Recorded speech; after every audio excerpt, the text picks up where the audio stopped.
Toy lines in the 80s and 90s were a booming business. When you had the perfect cartoon combined with the perfect toy line, sales would go through the roof. Now, of course, back in the day, lots of toys got produced, but there's some unproduced toys out there. Some concepts never saw the light of day. Some toys never went beyond that first shot prototype phase. Today on Ed's Retro Geek Out, we're gonna take a look at 8 unproduced toys that were just at the brink of being produced from really big toy lines. So yeah, strap in for some toy history.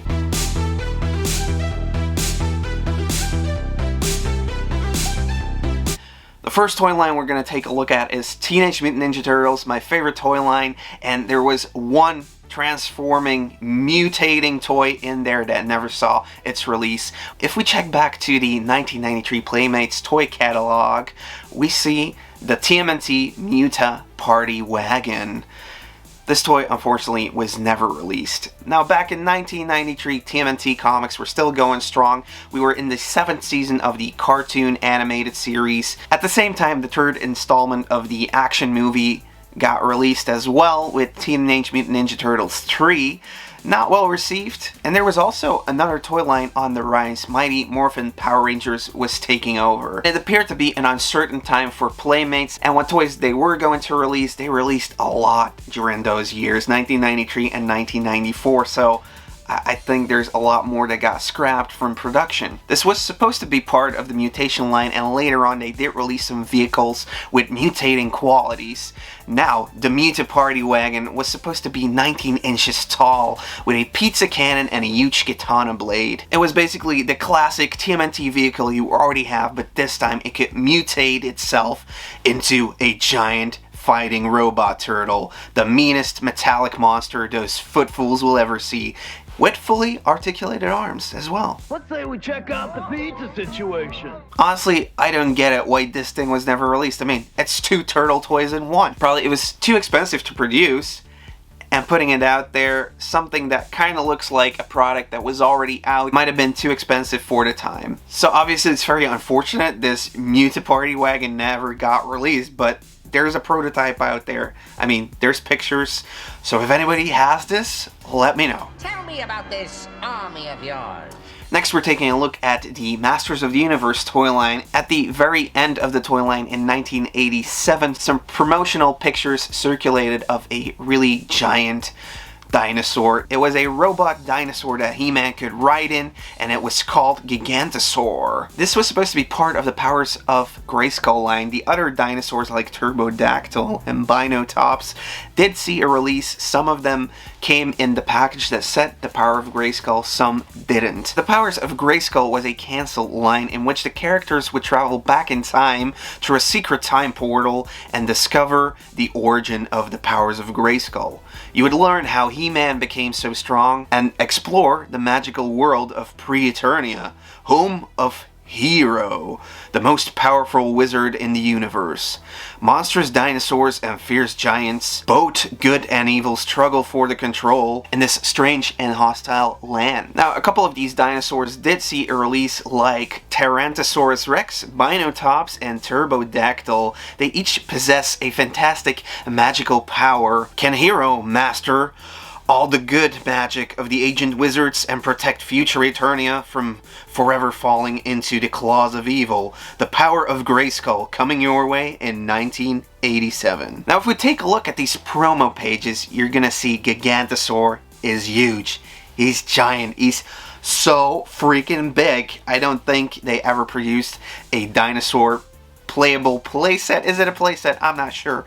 I don't think they ever produced something as big as this. But obviously, Masters of the Universe was used to putting out really big playsets like Eternia. On the promo pages, we do see what Gigantosaurus had to offer for kids back in the 80s. He would have a cannon door. As you can see, your favorite Masters of the Universe figure sitting on it. There's a latch opening it up, and out of the dinosaur you see a cannon. There's also a belly door because you can actually feed your toys or your action figures to this giant dinosaur. And to put the cherry on top, there's a lever which automatically rears up this toy, so he will go into a standing position. You can throw in your toys, he will eat them, and down in the belly door you can find them again. Now, I also found a couple of drawings showing the toy in a way smaller size maybe compared to the 3 dinosaurs that were released. And yeah, this is definitely an idea they had been playing with, but I think the toy was just too big, and honestly, it didn't have enough features for me as a kid, I think, to get such a big toy. It would have probably come with a hefty price tag, and I don't think it had enough to offer, unfortunately. Another interesting fact, on these promo pages you can actually see the other 2 giants that were only released in Mexico and Europe. Those giants are freaking insane. So yeah, it's unfortunate that the Powers of Grayskull line got cancelled. At least we have the promo pages, and there is supposed to be a prototype out there somewhere. Next toy line we're going to take a look at is Jurassic Park.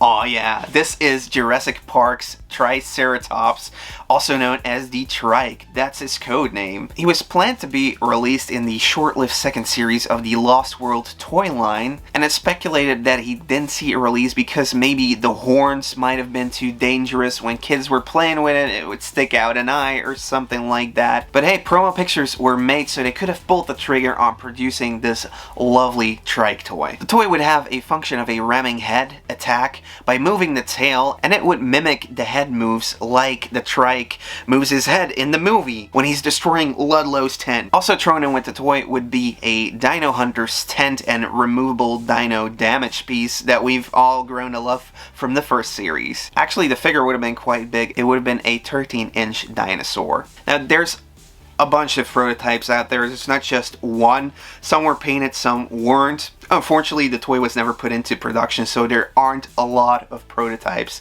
out there for you to collect. We do see in these promotional pictures show a kind of camo color scheme going on. Some gray and some blue. I really like that blue on this Trikey. It's just unfortunate this toy never got produced. Then the fourth toy line we're going to take a look at is Ghostbusters with Egon's Lab. This is considered to be a holy grail for all the Ghostbusters collectors out there. Now, due to poor sales and near cancellation of the cartoon, the project got interrupted and the line got cancelled.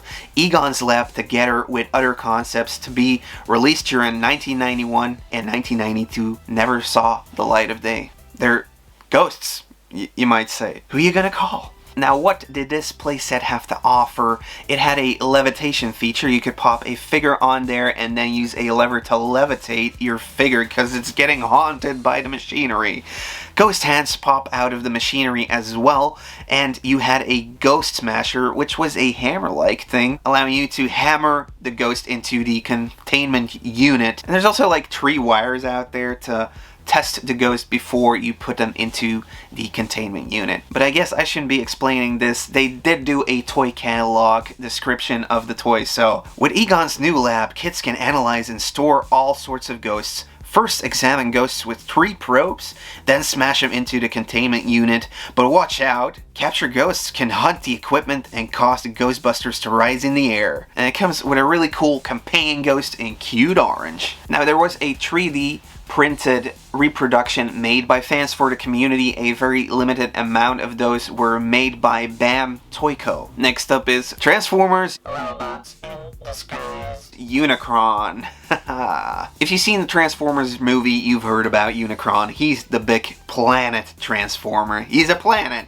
Yeah, so it needed a really big toy to accomplish what was already set up in the cartoon and the movie.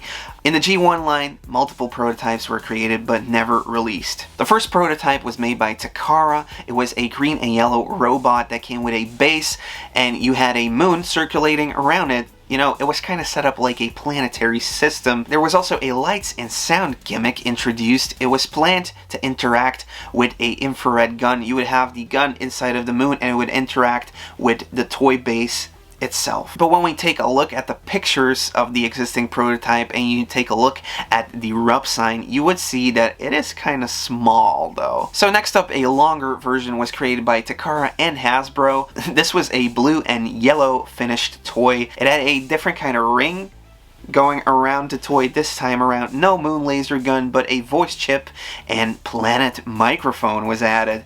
Accessories would have been a gun and a blue shield that would unfold and cover the yellow part of his chest in planet mode. Now we did see this prototype surfacing at BotCon in '96, but the toy was scrapped due to cost concerns, flimsy arms, and a faulty voice chip. And even though the prototype was supposed to be the tallest robot planned at the time of release, it would have still been shorter than Force Maximus. So I'm kind of guessing that the toy did cost a lot. They needed to add really cool features, but the voice chip wasn't working. They simply didn't get the prototype to function enough, unfortunately. Now if we fast forward to today, Hasbro is actually releasing a Unicron in the War for Cybertron line. This figure will be 27 inches high, weigh around 19 pounds, and have a price tag of $575 with 50 points of articulation, 15 in the limbs alone. That is one hell of a figure, and it should see its release somewhere next year. People have already pre-ordered it 2 years ago. It was kind of a Kickstarter thing that they based the production on, so I'm excited to see the finished product of this Unicron toy. In the next toy line, we did learn that knowing is half the battle, but we don't even know half about this GI Joe train set that was never released. The GI Joe train was created to offer kids a new playing pattern with GI Joe, and even though they were inspired by the Lionel's and American Flyers military toy trains of the 50s and 60s, they were going to go with reused and already existing Play School molds of, Play School kiddie trains, trying to use those molds to keep the costs down for this production. But unfortunately, the toy never saw its release. It didn't get a green light. Management thought that the cost would still be too big for consumers to get it. So unfortunately, the kids of the 90s missed a train on this fun vehicle playset that would have come with a track and 4 modules, being the engine, a large cannon, an even larger cannon, and a freight wagon. It was also featured in some GI Joe trading cards as an unreleased toy card. My mind does wonder that if this toy did get released in 1991 and the mold got repurposed for the 1995 and 96 fluorescent type of GI Joe toys, that would have been freaking amazing. Seeing like a fluorescent train you could pop your GI Joes in. It would have like a Play-Doh compatibility to make, like crystals or something like that. It would have been cool. But unfortunately, yeah, too many problems arose while creating this train, and it derailed the train's production in 1991. In the number 7 spot, we got Thundercats Ho! Thundercats Ho with the Mad Bubbler. This toy is also sought after. It is considered another holy grail amongst Thundercats collectors. But it's just one of many toys that didn't see the light of day in the LJN toy line. The Mad Bubbler did appear in a LJN mini catalog as part of the Rampagers. It was featured alongside the Driller and Stinger figure. Both of those figures are rare as hell to find out in the wild.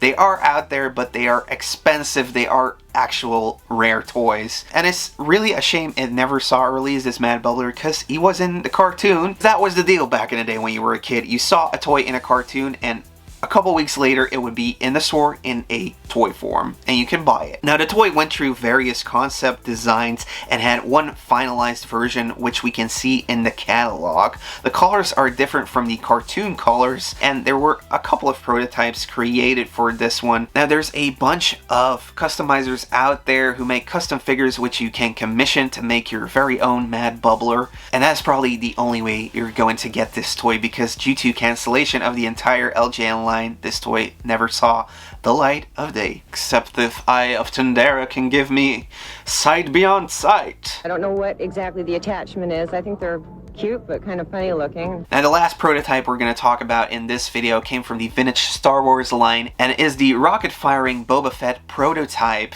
Now, I wasn't sure about popping this one in because Boba Fett did come out as a toy figurine. It just wasn't released with that function, so it is pretty much an unproduced function on a toy that we're discussing right now. But due to Boba Fett being so well known in the toy community, I figured I might as well just throw him in with these 8 unproduced toys. Now, it's commonly known that the toy was altered due to Battlestar Galactica toys with a similar rocket firing function hurting kids, and one kid eventually passed away due to the wounds that he received from this rocket firing toy, but also toys back then needed to commit to choking hazard standards. The rocket that came with the Boba Fett didn't fit the tube, so it was considered a choking hazard. About 100 of prototypes have been made, and about 25 of those have been accounted for in other collectors' rooms. Now there's two versions of the prototype out there. One is the L-slot mechanism, and the other is the J-slot mechanism. Almost all of these were unpainted, some with a little bit of yellow, and there was one seen on a card at one of the Toy Fair expos. Boba Fett first appeared in the holiday special, and that's why he was gonna get a figure. Settle down. He was also a mail away, and at first you needed to send in 4 proof of purchase seals to get the rocket firing toy. However, what you got in the mail was a toy that had a missile glued to the figure, and you did get a sorry note from Kenner indicating that the rocket feature was removed from the toy due to safety reasons, and if you weren't happy with this toy, they would gladly send you another one. And those were the first 8 toys I picked out for my Unproduced Toys series, or Toy History series. I'm not quite sure what I should be calling this series yet. 80s and 90s kids probably fondly remember planning out the next trip to the toy store. Back in the day, you didn't really have any tablets or the internet to just look up which kind of toys were out. All we could do was eagerly inspect all of the packaging that came with the toys, the little toy pamphlets, watch the cartoons and the commercials. Announcing that next magnificent toy for your collection, your favorite character would finally turn into a toy. And even though most toys that would get announced in a catalog would eventually turn up in your favorite toy store, some of them never did. In this episode of Unproduced Toys Part 2, we're gonna take a look at another 8 toys that were cancelled before they could hit the store shelves. How would the toys have looked? Why weren't they released? And a lot more on Ed's Retro Geek Out, so strap in for some toy history. The year was 1987, and Hasbro had just planned to add another celebrity as a member of the GI Joe team. Rocky Balboa had just defeated Drago, played by Dolph Lundgren, in the 4th movie, so you know, Sylvester Stallone had all the qualities required to be a real American hero. Plans were made to create a toy, and Rocky Balboa had already appeared in GI Joe's Order of Battle comic book by Marvel. Heck, they even had the card art and all the file card info ready to go for this toy. Then, the negotiations between Hasbro and Sylvester Stallone fell through, because Stallone had already lent his image for Coleco's Rambo toy line. The comic had to print a retraction, and the toy was never made due to a non-compete clause in the Coleco contract that Sylvester Stallone had previously signed. Girl, this is where I get off. But there were some unpainted sculpts out there really resembling Sylvester Stallone's likeness. It would have been a lot better than what Coleco did with the Rambo line, I do believe. So GI Joe would continue to battle Cobra, but without having boxing legend Rocky Balboa to tag team along. Now Cobra, of course, knowing that GI Joe was going to have this new heavy hitter on the team, they were going to retaliate, and retaliate they did with Big Boa. Rocky Balboa, Big Boa?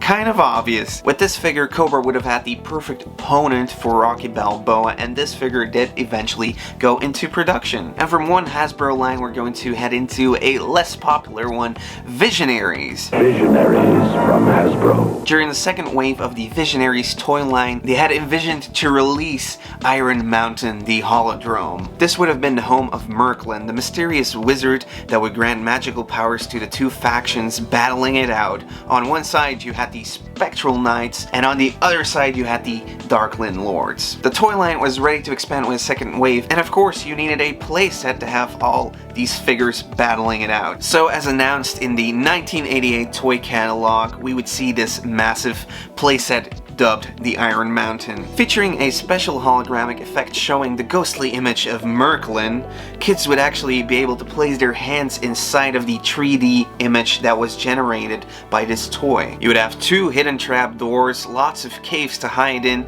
and of course falling rocks for slip and slide action. There would also be a microphone, sort of like Snake Mountain, so you could speak in Merklin's voice. For those who succeed, the rewards are very great. There would be detachable hover pods and 2 gunner stations in the mountain's tower where you could fit 1 figure. And even though the second wave has been speculated that it did come out in Europe, it didn't, guys. I've seen nothing out here. No second wave of Visionaries whatsoever. Now, it has been confirmed that the toy was ready to get made in the factory in China. Everything was done for this playset, but unfortunately they didn't get to pop this puppy into production. The toy could have been the perfect toy version of the Visionaries origin stories, but with the costs already being so high for the regular figures, because you know, the gimmick of the toy is the little holograms, and this in combination with the cartoon series and the comic book getting cancelled kind of ended the franchise. It's just too bad they didn't get to envision any of that on one of those three-dimensional polymers. I think we've been deceived. Another toy line suffering the same fate as the Visionaries has got to be the Sectaurs. For these warriors of Symbion, the second wave would have featured Sectaurs' female star, Stara. The Sectaurs was a line of action figures released by Coleco in 1985. It had a Marvel comic and a cartoon show, but didn't do too well, even though they had a really cool gimmick with insect-like hand puppets that kids could bring to life with their own hands, and a rather killer playset that did come out with the Hive.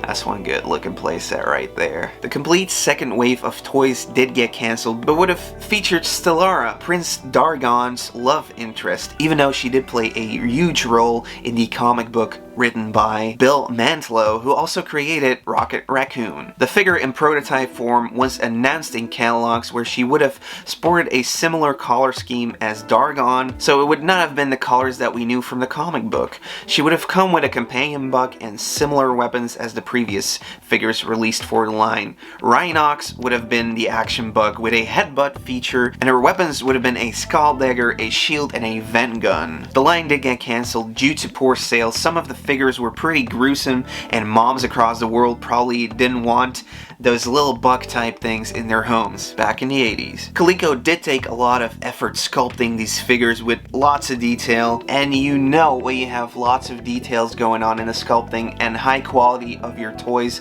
the production costs go up, that price tag goes up, probably pricing them out of the market. Although I seem to remember most of these toys being out in the discount bins when I saw them back in the day. In 2019, a Kickstarter by Zika Toys gave the franchise a new hope, but Stara is still stuck somewhere in the endless web of unproduced toys. Next up is one of my favorite toy lines, Street Sharks, and here we got Clamando. Even though this character is called Clamando, this Street Shark villain is actually a half-man, half-oyster mutant.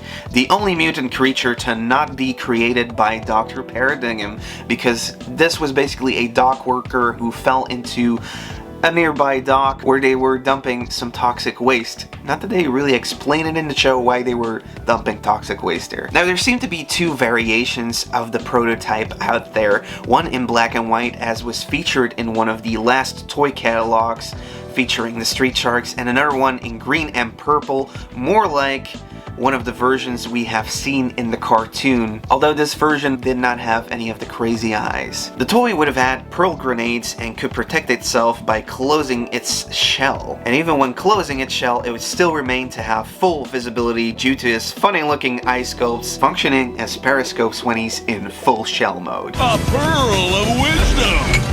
Street Sharks moved away from the toy aisles as the spin-off show Extreme Dinosaurs sort of took over and got more attention. Now, as a Street Shark collector, I would have actually loved to see Clamando become an actual toy that was released in the vintage line. I would have wanted more characters instead of variations of the already produced ones, from one mutant toy line to another. Teenage Mutant Ninja Turtles Hot Rodding Ninjamobile assortment. This was featured in the 1994 Playmates catalog and kind of tied in with some of the monster trucks and wheeled monsters that I used to own back in the day as a kid. The idea was simple. You got a pullback car, but hub weapons would pull out as well. As described in the toy catalog, what do they got? Cool, funny car stylings, that's what. And realistic front suspension with awesome hot rod details. Is that enough for you? How about pullback motors? Yep. So these motorized mobiles can perform radical wheelies. The custom Party Hardy Wacky Wagon kicks into gear and defends the Party Pal passengers with nunchucks that pop out of the hubs. And then on the villain side of things, you would have Shredder riding its own mutant module.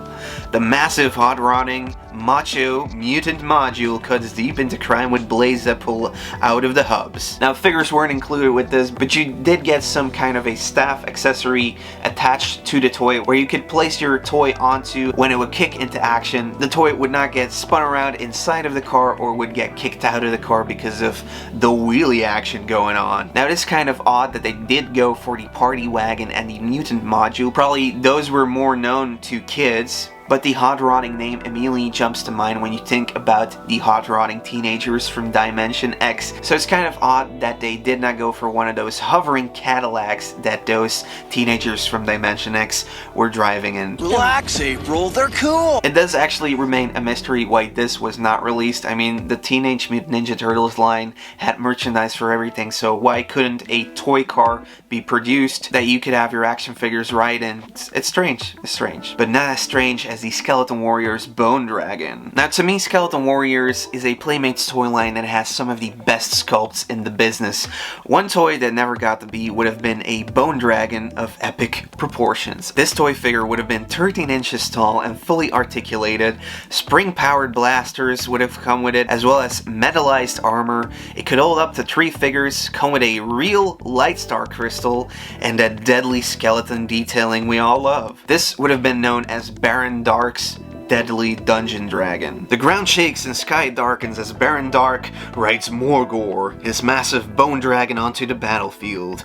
Covered with metallized blade armor that cuts down the legions of light with ease, the bone dragon is the most feared battle beast in the Skeleton Legion arsenal. Equipped with blasters and a dungeon ribcage, the bone dragon is constantly on patrol for any unlucky skeleton warrior who may fall within its shadow. Now, it is at one of the designer cons that one of the prototypes surfaced, although this one was not sporting any of the recognizable classic gold chrome accessories and armor. Neither did it have any of the projectile launchers on the figure or any other things really, showing it. It was, as it were, the bare-boned Bone Dragon. Now, the Skeleton Warriors line got cancelled because of all the violence in the cartoons and the dead atmosphere surrounding the toys. Seems like the cartoons never found the right audience and parents preferred the brighter Mighty Morphin Power Ranger toys that were big at the time in 1994. Even though Power Rangers also had moms going crazy about all of the violence that was in the show, at least the figures didn't represent death. Time to shrink it down from one of the giant toys to one of the smallest toy characters out there. Mighty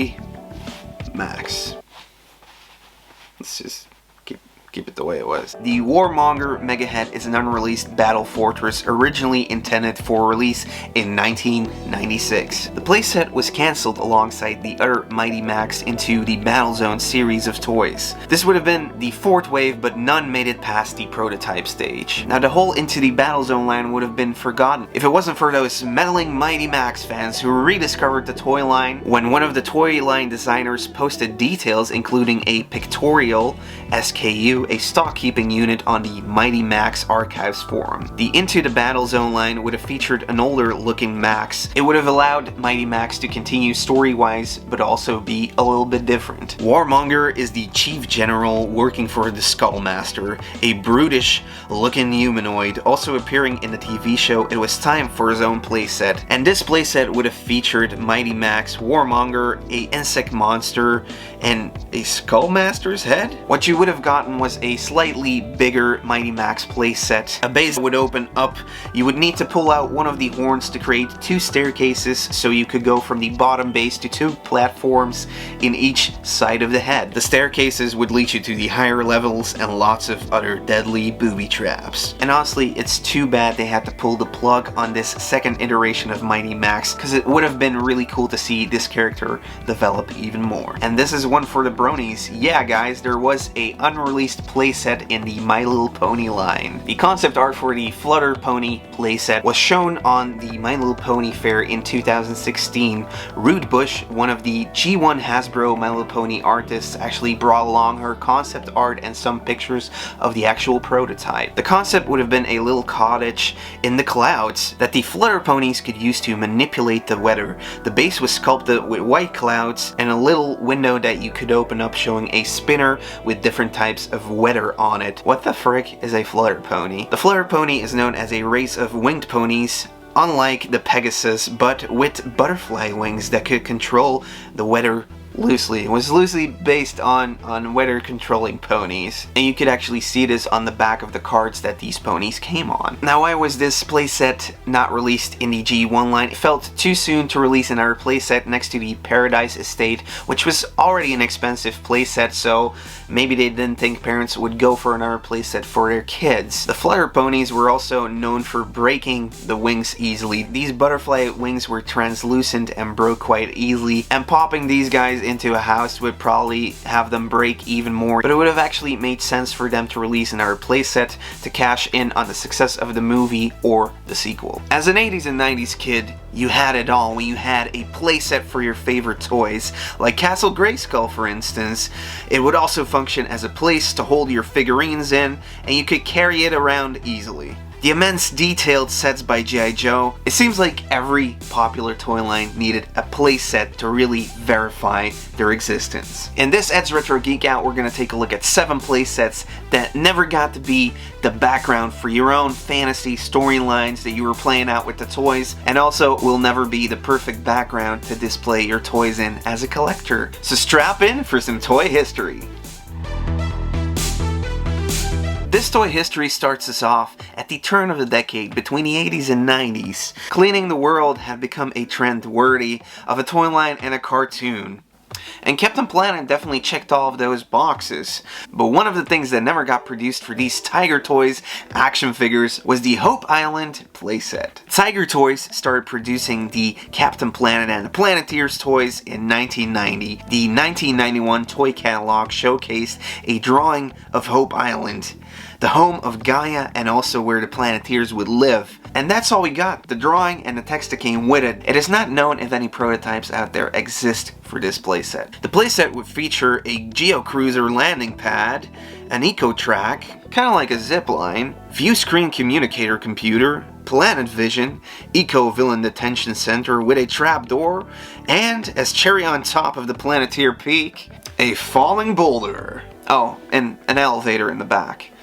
Serving as an eco-alert early warning center, Hope Island is the Planeteers' headquarters when they're not out battling the eco-villains, and it comes with everything an active Planeteer will need to stay on top of the world's environmental situation. Towering 19 inches in height, this would have been a huge playset, consisting of little parts of rock with their own little features thrown on there. You could actually move the set around. All the pieces would come on a large 40x40 full color vinyl. Some assembly was required, but knowing that the playset would exist out of different parts and pieces, you could move it around and create your own perfect setup of the playset or your own custom diorama. And did I mention to you that the Geo-Cruiser landing pad was actually an inactive volcano, recycling that type of rock for landing purposes? And from one rock to another, let's head over to the next playset. This is the Stonehead playset. The Rock Lords is a spin-off to the GoBots toy line from Tonka. Introduced in 1986 after the movie GoBots, The Battle of the Rock Lords. You gotta think a bit of My Pet Rock, but they transform and they have guns. Needless to say, when these figurines came out, rock hounders and amateur geologists couldn't believe their eyes. Originally, they were imported from the Bandai's Machine Robo subline. The good guys were led by Boulder and the bad ones led by Magmar. Stonehead was a big part of the Rock Lords. The fortress was featured in the movie, the packaging, and even the mini-comic that came with the toys.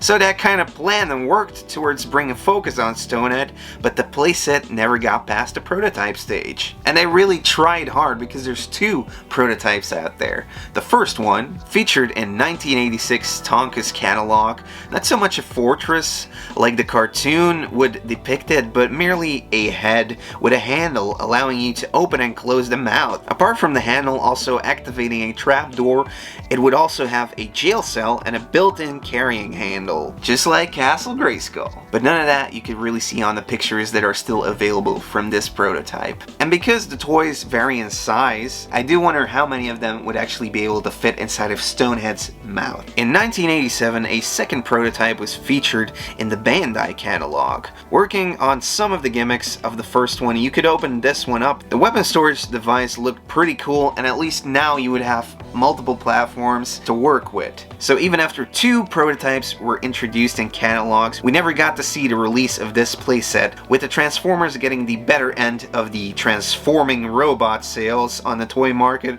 Rocklords did manage to get 3 series out, but never got their own playset. And to be honest, the tagline they were working with didn't really make me want to become a rock scientist right away. You own Rock Mountain Headquarters, with prison, secret trap, hoist and weapon spinner.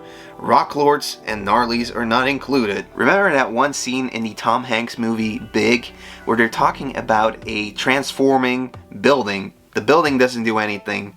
It's the robot inside that kind of makes it. So they change it to an insect, to a bug, and that works. Rocklords, to me, is kind of the same thing. Okay, the robot is movable and the rock is in the skies, but what can you really do with the rock? I still wonder if this really appealed to kids, or if they were just destined to hit rock bottom. The next playset we're discussing came from the Superpowers toy line with the Tower of Darkness by Kenner. It was featured in a 1986 Toy Fair catalog, and also on the card backs of the 3rd series action figures. Heroes beware, the most diabolical deadly den of doom is waiting for you. Darkseid's Tower of Darkness, a featured part of the Superpowers programming. Darkseid's home is designed to trap and torture even the most powerful superpowers. The Omega Eyes warn heroes of the multiple dangers. 2 rotating cannons making ominous clicking sounds. Clicking sounds? Really? Mammoth clutching arms that close tight on approaching enemies. A revolving gate that turns into a jail cell. A rotating body vise. A head-slamming elevator attached to Darkseid's victory flagpole. A captured jaw that chums down on its captive and then drops the victim into a lava pit. This playset is on fire. Now, Darkseid is one of the best villains of all time, definitely in the DC universe, so it's sad to see that this playset was actually set to be produced. There was even a proof sheet of the toy, but the line was cancelled. No, Darkseid with the upper hand. And Wonder Dog. Then we're gonna head into space with Galoop's Micro Machines.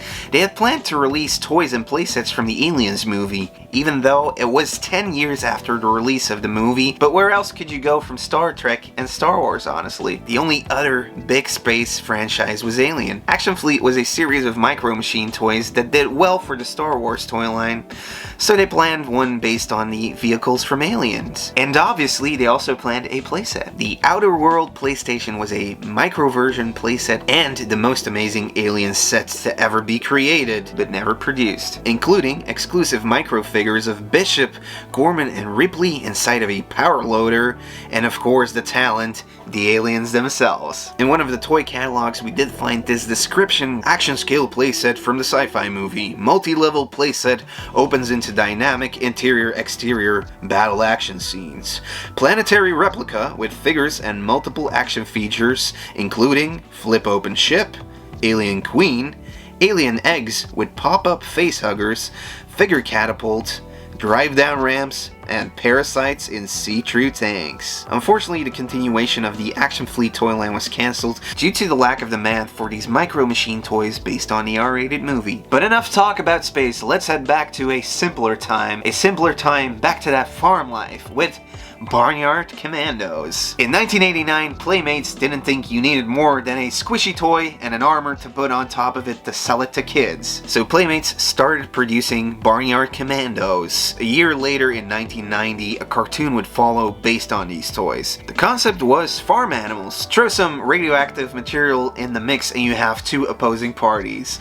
On one side you had the Rams, the rebel army of military sheep, and the other side featured the Porks, the platoon of rebel killer swine, battling it out on the farmyard. The 1991 Playmates toy catalog featured the Port of War playset, a multi-platform armor on top of a huge pig with enough blasters to put the US flag to shame. And even some parts of TMNT's Sewer Dragster were used to make this playset prototype. And there's not really much going on apart from that. Although it would have been great to land some of those cool looking Barnyard Commando planes they released later in the toy line on one of these platforms. But enough farm talk, let's talk business. Let's get to the bacon. While I do have an interest in these, I'm not sure how this could have been a great playset. It just seems like they threw something together very quickly, the same way they did it with the action figures. A Chewy dog toy with a weapon, and that was it. I think as a kid, I would have been looking for something more advanced. For example, the LJN Advanced Dungeons & Dragons toy line. The LJN line already had a cool playset with Fortress of Fangs, and the second series of the Dungeons & Dragons toy line would also feature a playset. But unfortunately, the line got cancelled abruptly. So aside from some new action figures, we also didn't get the Snake Cave playset. This cool red looking playset remains unproduced. All we have is this picture from the LJN catalog depicting the front. The inside is still unknown, but you can be sure there would be some death traps, dungeons, and prisons in there. Looking at the playset, you see a demon-like red silhouette. At least when it's closed, because I think this playset would actually open up. It will also come with an easy carry case handle, and the things that we can see. 2 doors, 1 regular one, and 1 made of spider webs. A ladder and some sort of snake prison on top, which I think you could actually push down to really hide the prisoner and make him pop up once again. That would have been a cool feature. Some unreleased figures were also featured, like the unproduced Viking Valkyr. The Dungeons & Dragons cartoon was met with controversy by parents and religious groups, mainly due to the violence and occult symbols featured in the episodes. One of the episodes was almost shelved.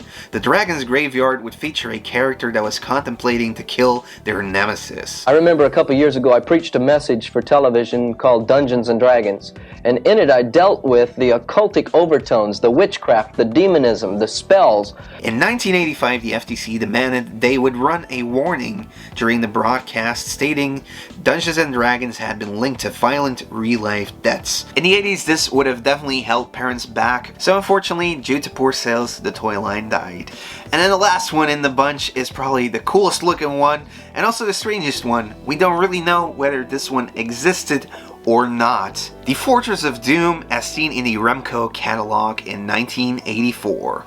The ultimate in fantasy fortresses is now a reality with the Fortress of Doom, a 3-foot-high, 4-level fantasy playset with elevating drawbridges, mobile transporters, working dungeons, movable gates, weapon rack, and much, much more. It's the world of fantasy figures versus the Fortress of Doom. Who can overcome it? And the fantasy play is endless. Tied in with the Warrior Beasts line, as you can see Skullman on top of the balcony alongside the other fantasy toys. The playset hasn't been confirmed to be unproduced, but there's also no evidence that it was produced. Looking at the awesome picture, and the only one we have been able to source, it seems like it was made from a durable cardboard, and I wonder if they were produced and it would still exist, because you know, that stuff breaks so easily. Now, Remco was known for their toy cars, but in 1984, the Toy Fair catalog shows a lot of Master of the Universe knockoff lines. Like Conan, Vikings, The Lost World of the Warlord, they're becoming more and more collectible, and it would have been a real treat to see the actual Masters of the Universe toys hop over to this Remco playset, like so many knockoffs by Remco would have resided inside Castle Grayskull back in the 80s. And that was just the tip of the iceberg when it comes to unproduced playsets. The toy lines in the 80s and 90s really learned how to make good use of a cartoon in order to push their product. But it also gave us as kids memories and toys that would last 30 and 40 years later. But not all toys were greenlighted for a release. So in Unproduced Toys Part 3, we're taking a closer look to some unreleased toy concepts. Be sure to subscribe to the channel so you don't miss out on any new videos, and let's strap in for some toy history. The year was 1990, and Teenage Mutant Ninja Turtles had released a line called the Mega Mutants. Now, only Needlenose and Killer Bee were released in the Mega Mutants line, but there were a lot more planned actually. While most remained to be a wild sketch, the concept known as the Army Ant or Killer Ant also saw an unpainted hard copy surface. And in the concept art we could see that he would have come with little ants sculpted all over the figure.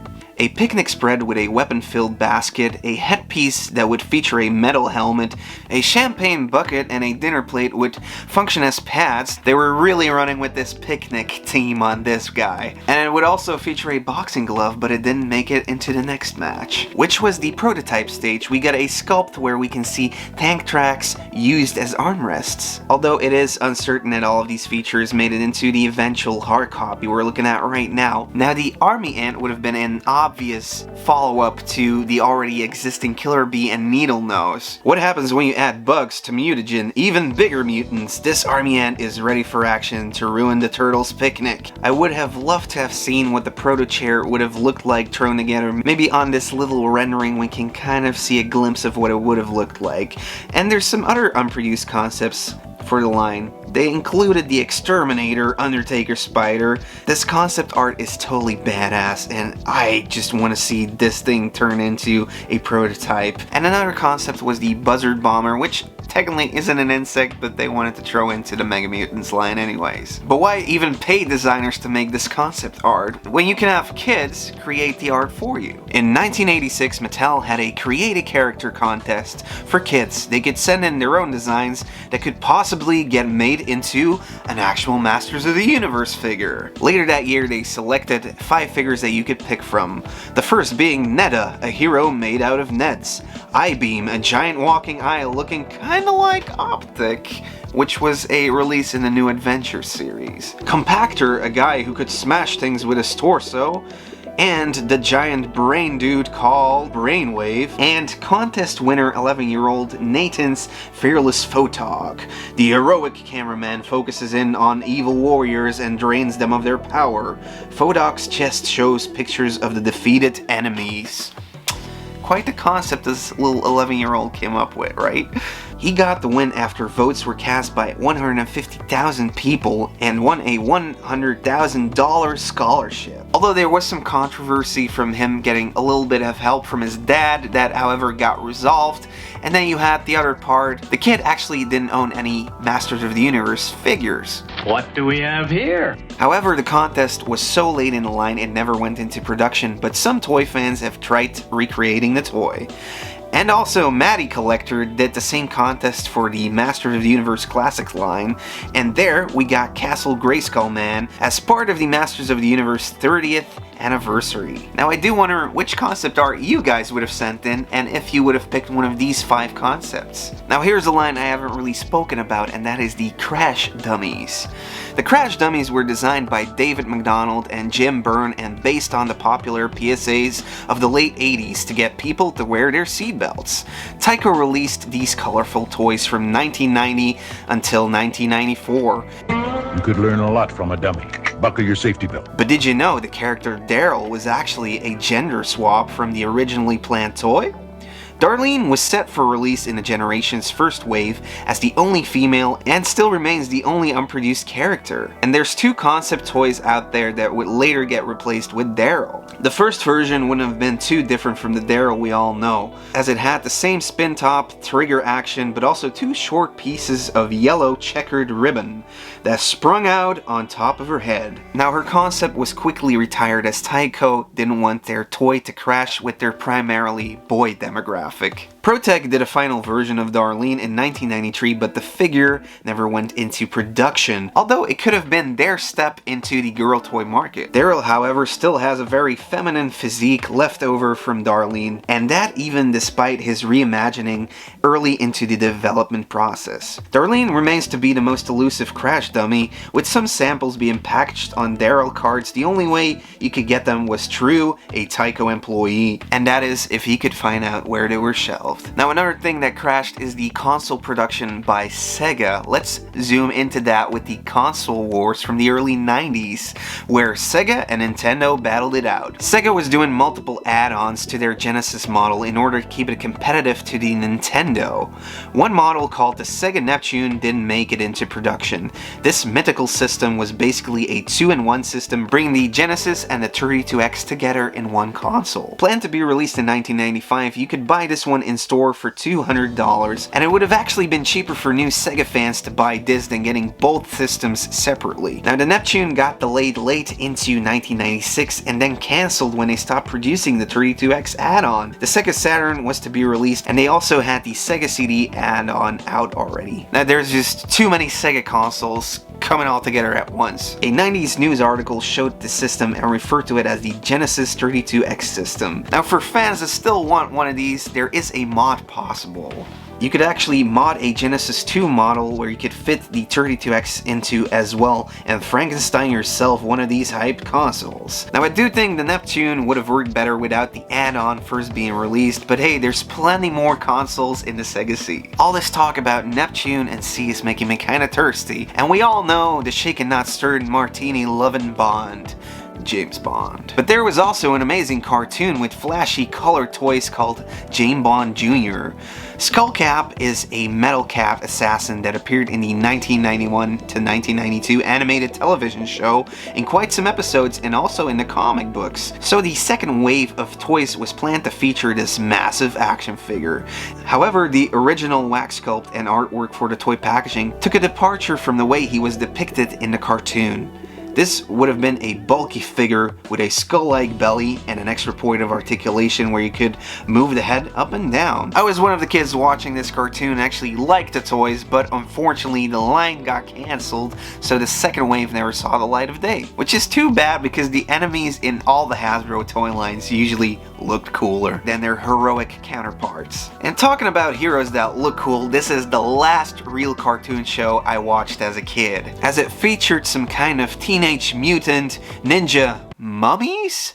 Teenage Mummy Ninja Mutants? No, these guys are called Mummies Alive, which was also a cartoon show that aired in 1997, but due to low ratings, it was cancelled. The toys were produced by Kenner, and yes, of course, they had a whole second wave planned. Now, the Fright Side variation was a line that already saw some figures being released. You could pull one of the arms and a monster face would reveal, so a pretty cool and common action amongst action figures. And even though the Fright Sides were not popped onto shelves in the US, the UK did get some, but not all of them. And some of those prototypes that never were released did surface, like Fright Sides Armand, where a French mercenary appears to be a mummy monster. Now it does seem that this figure might have been released in Germany and the UK. Rat, on the other hand, is an unpainted hard copy where we haven't seen any other info on. Scarab is another prototype that surfaced, and it looks like a hand-painted hard copy was featured in a Toy Fair catalog. Now this one seems to be the hardest to find any info on, but dang, what an impressive looking figure. I guess the curse of the mummy just struck too soon for these toys, and we're gonna need a pyramid scheme to get the funds together to get a pyramid playset out of this toy line. A pyramid playset would have been so cool. If you collected Thundercats in the 80s, you probably noticed a couple more members of the Berserkers promoted in the little toy catalogs. But somehow, Cannon Blaster and Quick Jaws were never seen again. Never seen in store shelves and never spoken about in the original cartoon. But the pictures in the tiny catalogs did keep you wondering. Eljan's Cannon Blaster would have had a cannon shooting action and the custom battle-matic action, consisting of two separate figures being a robotic armor and a dwarf-like berserker wearing a helmet. The figure would allow you to shoot the tiny berserker when you press the button on the robotic body. Now the other unreleased berserker was first named Drabjaws. The figure would have been too much like Master of the Universe Trapjaw name. What are you doing? And so they quickly changed it to Quick Jaws. The toy would feature an extending head and biting jaws, a unique battle-matic action where the head and jaws of the toy would extend out of the body in a scissor-like biting action. This was triggered by a button that upon its release would also retract the jaws and head back, so it could actually grab other toys. And it still baffles me that these toys weren't released. I mean, they were ready to go. It's so unfortunate we never got Cannon Blaster or Quick Jaws. Now, especially want to thank all you guys that sent in your toy history pictures from back in the day, and a special thanks goes out to Chris Fawcett, who supplied me with all the cool pictures of the TMNT Army Ant. Be sure to check out his book on TMNT prototype toys called Rat Plastic. Remember the days when toy stores would be fully stacked with your favorite toy lines. You'd have to choose which action figure you wanted to take home with you that day. However, kids wouldn't keep buying the same He-Man or Lino over and over again. A toy line was kept alive by the inventiveness of its designers and the continuation of the cartoon or movies. They'd introduce other characters from the cartoon, alter the lead character, or give him or her a new gimmick tying in to a trend at the time, or expand the playable universe with vehicles and playsets. Seriously, how many Ninja Turtles Leonardos did you own back in the day? In today's It's Retro Geek Out, we're taking a look at a couple toy line expansion ideas that we never got to put on our shopping lists. Be sure to subscribe for weekly vintage toy content, and let's strap in for some toy history. The year is 1990, and wrestling is big. Kids were glued to their TV screens as Hulk Hogan, Macho Man Randy Savage, and the Ultimate Warrior would tear down the ring. Little did they know they'd be getting action figures that would have the same action features as their favorite wrestlers. When it came to sports and imagination, no sport came as close to capturing a kid's imagination than wrestling. Wrestling was big in the 80s and 90s, and it pretty much still is. In the 80s, you had LJN creating action figures with the best known wrestlers. While these looked cool, they didn't really have any posability, so when LJN shut down their toy department in 1989, Hasbro got the license for the superstars of the WWE, and so the WWE action figure line was born. Produced by Hasbro from 1990 up to 1994, a total of 11 waves got released. The toys were made of plastic, with many featuring a signature action move based on their real-life counterpart, like the overhead body slam, the earthquake, and many more. When compared to the LJN toys, at least some points of articulation were added here. And the toy line benefited from being introduced during a sports entertainment boom period.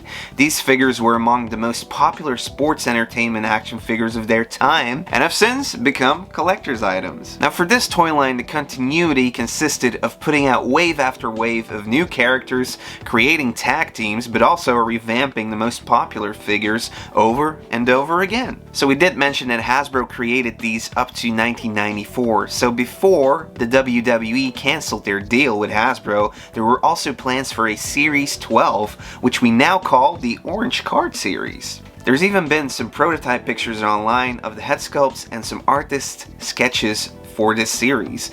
According to the sketches found, the series was to include Lex Luger in USA gear with overhead body slam mechanic, Mo with Springer mechanic, and Mabel with an earthquake mechanism, both from Men on a Mission. Jeff Jarrett got the clothesline move, while Bastion Booger got the same earthquake mechanic. There was also a repaint of the first Doink with an uppercut move, and Diesel got a boxer mechanism. And I gotta say, it's pretty cool getting my hands on these unproduced cards. While some fans were waiting for the orange cards, others thought there was a weird and not great selection of wrestlers in this wave. These were more variants. It seemed like Hasbro was missing out on not releasing females, managers, and only one tag team variant. Then again, the options were endless, so you couldn't really please everyone.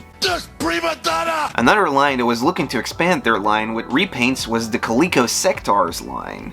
For example, this Spydrax with a new color scheme. And while that was one option to keep the line going, the other way is to introduce a whole new thing. Tim Clark was and still is a toy designer who worked for Seven Towns Agency on Sectaurs in the 80s, and was one of the developers taking the hand puppet gimmick introduced in the Sectaurs vehicles a step further. He is also the co-creator of Boglins, and it's exactly that idea they pitched to Coleco for the Sectaurs line. Originally, Coleco bought Boglins and wanted to add it to the Sectaurs line as this big evil monster, says Clark. But the prototype they came back with was horrendous. They had added a body onto it, and the head was connected to the body by a vacuum hose tube. It was just terrible. Not too long after this, the Sectaurs line got dropped, and we never did get this Spydrax variant on the shelves. But it also gave Seven Town the opportunity to pitch the Boglins idea to Mattel, who bought it right away. And so Boglins became known as a series of toy puppets distributed started by Mattel in 1987, which was the right time as it coincided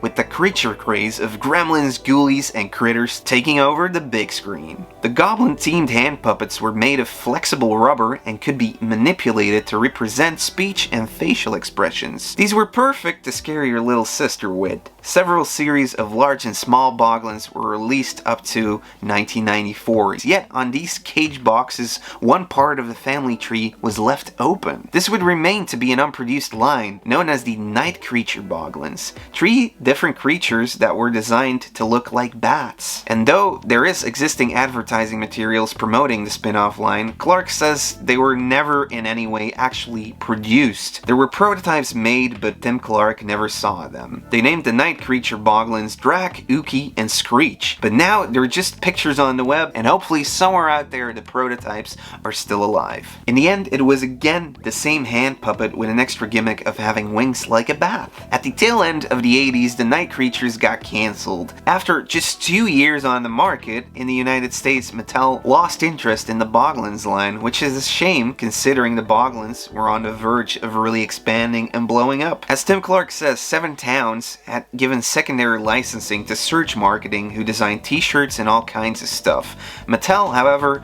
wanted to take over all secondary licensing themselves, so they pushed Surge out and turned around and did absolutely nothing with it. They just dropped the ball completely. Going into the second year, they said Boglins were not big enough to continue, despite having $7 million in orders. There was also a re-release in the 2000s, but it flopped. However, on Tim Clark's Instagram account, you can still see him creating new Boglins and putting them up for sale. And as we're talking about Boglins ghosts, who else are you gonna call but Ghostbusters? The Kenner Ghostbusters line reused the body sculpt of the 4 so many times and so efficiently, it would often just be the same figure with a different color scheme or gimmick, but hey, if it works, why change it? One of these repaints were the real Ghostbusters backpack heroes. Even the equipment for the real Ghostbusters isn't safe from ghosts. Each backpack hero comes with a companion ghost which can be captured and placed into the figure's containment unit backpack. But watch out, you can make the captured ghost rise out of the pack and grab and scare the hero. Now this would have possibly been the 8th line of Ghostbuster heroes, which would have consisted of the 4 Ghostbusters, Winston, Egan, Ray, and Peter. All of the figures would have the same design for the proton gun, but differently designed containment unit backpacks. They each come with a different ghost, which can be launched from the backpack. And honestly, I wouldn't have minded getting these back in the day. I love these 90s colors. But why only look as far as molds? Why not take over gimmicks from other toy lines? In Toxic Crusaders, we follow our hero Toxie as he cleans the world from environmental threats.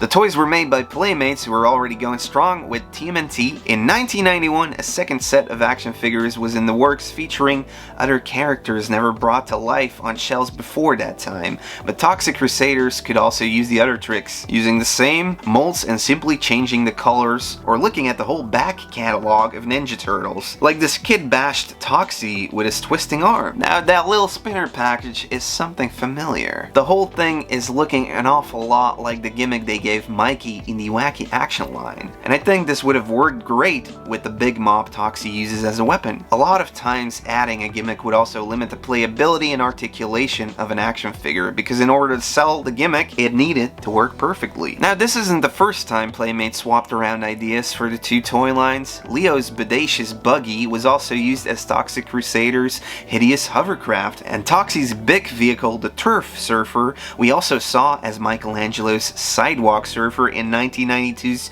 Playmates catalog. However, the Sidewalk Surfer was never released. I guess it ain't too bad to benefit from the R&D department in your own toy company. In 1987, Mattel still had some plans for She-Ra, the Princess of Power, and in 87 they tried to launch a couple more action figures. Long ago, an evil sorceress imprisoned the Star Sisters inside a gleaming star and sent it shooting towards Etheria. It came to rest in a cave beneath Crystal Castle, where it was discovered by She-Ra, Starla, Tall Star, and Jewel Star. But there was also the Glory Bird. The She-Ra series was discontinued in 87, leaving behind the bubble carriage, the 3 new dolls, and the bird we might recognize.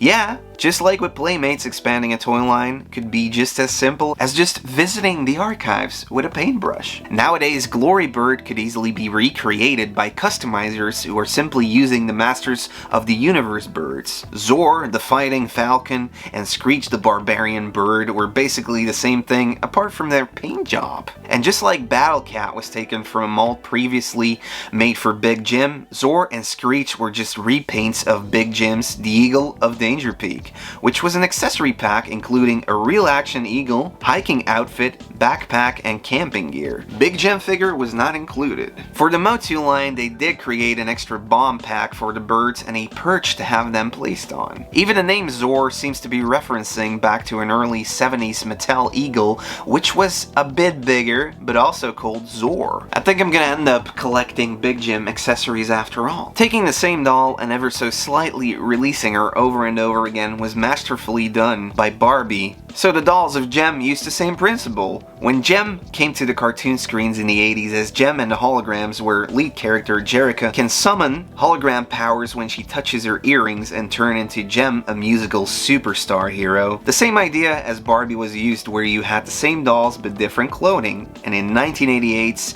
Hasbro pre-Toy Fair catalog, Jem fans seem to have missed out on 2 Jem variants. One being the Rocking Romance Jem. Jem's ready for a rockin' romance, and she has the most outrageous hair ever. Fully posable doll comes with a bustle dress, hair tie, tights, pumps, necklace, earrings, 2 bracelets, hair pick, microphone, and a picture of Rio. The other doll was called American Beauty Jem. Jem's new star-spangled look is sure to set off fireworks. But yeah, these dolls didn't end up making it into production, as the final season of the original cartoon came to an end, and Hasbro, Sunbow Productions, and Marvel Productions probably had their hands full also making GI Joe and Transformers happen. Yes, Jem was done by the same team. And perhaps a crossover could have been an inventive way to expand the pre-mentioned toy lines. The year was 1993 when Hasbro brought back the Transformers toy line and turned to Marvel Comics to once again produce a comic tie-in. This time, Marvel chose to build interest in the book by introducing the new storyline as part of its existing GI Joe comic. Over the course of 5 issues, Megatron, last seen crashing into Earth in issue 78 of the original US series, returned and was upgraded into his G2 form, a tank by Cobra. Several Autobots were sent to deal with the returned Decepticon leader, which led into the ongoing Transformers Generation 2 series. According to Vinny Deleva, probably not saying it right, who worked at Hasbro, they tried several times to develop a GI Joe Transformers combo pack where the Joe figure could fit inside the Transformer vehicle, but could never find the right time to do so. Either Transformers was hot and Joe was not, or it was the other way around. The closest we ever got to a crossover toy back then was the Transformers GI Joe APC. This is an unproduced 10-inch tall, fully transformable GI Joe Transformers toy. This was supposed to be a new character, but it was never given a name. This Autobot would have transformed into a 1/18 scaled 6-wheeled armored personnel carrier for transporting 3 GI Joe figures. It also appears to have been equipped with an air pressure based rocket launching gimmick. The presumed purpose of this crossover toy was to boost Transformers sales, as Generation 2 was an untested new line just starting to get off the ground, and GI Joe had been in the US toy aisles continuously since 1982. This toy is not known to have ever made it past the raisin prototype stage. An exclusive GI Joe figure was to be produced with it, but it was never sculpted. The toy is hand painted, and due to it being a raisin mock-up, you probably see similarities with the head of a G1 6-shot. The seats are made of cardboard on this prototype, which was designed by Takara and presented to Hasbro. Years later, we would eventually get our crossover toys though. Now a big shout out goes out to James Wilson for providing me with these reproduction WWF test cards. If you'd like to get some of your own, check out his Instagram account. There's a link in the description below. Ah, the big screen, some popcorn, a good movie, and if all goes well, some toys will eventually show up in the toy store. Through the years, it hasn't been easy to create toy lines solely based on a movie unless you got the Star Wars name on it. Often, movies would license their character to toy companies, and in many occasions, the toys got cancelled before anyone could buy them. In this week's Ed's Retro Geek Out, we take a look at a couple of unproduced movie toys. So subscribe to the channel and strap in for some toy history. It seems like every 80s toy history is somewhat connected to the Kenner Star Wars toy line. And it is, after George Lucas shopped around the license for his cowboy space movie in the 70s, nobody seemed to jump on it apart from Kenner. And all the other toy companies tried to rival the success that were the Kenner 3/4-inch toys. But then again, the toy companies tried to catch up by creating toys that we still love to talk about to this day, spawning the greats like Masters of the Universe or GI Joe. And this week we're talking about movie-inspired toys. And let's face it, in the 80s, we had some of the best action-adventure flicks for kids. One of those would combine the space theme with another popular pastime, video games. The Last Starfighter is a space opera film telling the story of a teenager being recruited by an alien defense force to fight in an interstellar war. Next to Disney's Tron, it's one of cinema's earliest instances where they heavily relied on CGI or computer-generated imagery to depict the starships and battle scenes, but also using CGI to represent all real-life objects. And among those real-life objects, some of them were never produced into a real-life toy. Announced in the 1984 Galoob Toy Fair catalog, the Last Starfighter toys would have graced the toy store shelves that year. The toy line, 12 figures strong, would have featured fully articulated 4-inch characters, so you could have the good battling the evil from Rylos to Kodan. The figures would have been released in 2 packs. Featured on the promo pictures are the prototypes, not showing any weapons, but a nice variety of space monsters and humans that could have easily slipped in with your Star Wars collection. And a toy of the Gunstar spaceship would have been greatly appreciated as well. With the Star Wars trilogy coming to an end a year earlier, Galoob was hoping that The Last Starfighter could bring in a similar success as the Kenner toys. And even though the movie did okay at the box office, the response of retail toy buyers didn't do well enough for Galoob to pull the trigger on releasing these. The toy market is based on supply and demand, and if the demand just isn't there, you can't supply it, can you? Then again, it was a simpler time before Skynet took over with bot-driven pre-order mania and scalpers around every freaking corner. Yet we did get a Marvel Comics series, video games, and eventually Good Guys Never Win Toy Co. released the figures based on the prototypes as collectible exclusives. But what about movies that became blockbusters instead of cult movies like E.T. the Extraterrestrial? Surely you're gonna squeeze that little alien life form into every piece of merchandise you have available, right? LJN got the license to produce toys based on the little friendly xenomorph, and it resulted into a series of mostly non-articulated ETs in various outfits or holding different items from the movie, and obviously all the other usual merchandising. They actually had a lot more planned. In 1983, they would have even released a Spaceship Playset, finally revealing the inside of E.T.'s space vessel. It would have come with a unique E.T. figure and came with lots of features including secret storage compartments, working elevator, trigger-activated landing pods, and a handle so it could be easily carried. The layout would have featured multiple playing areas like the control room, the botanical laboratory, navigation center, and the engine room. Yet we could only dream that if a sequel was created, some of the scenes might have taken place within this spaceship. But apart from a very grainy picture in a toy catalog, LJN unfortunately had to have this playset phone home.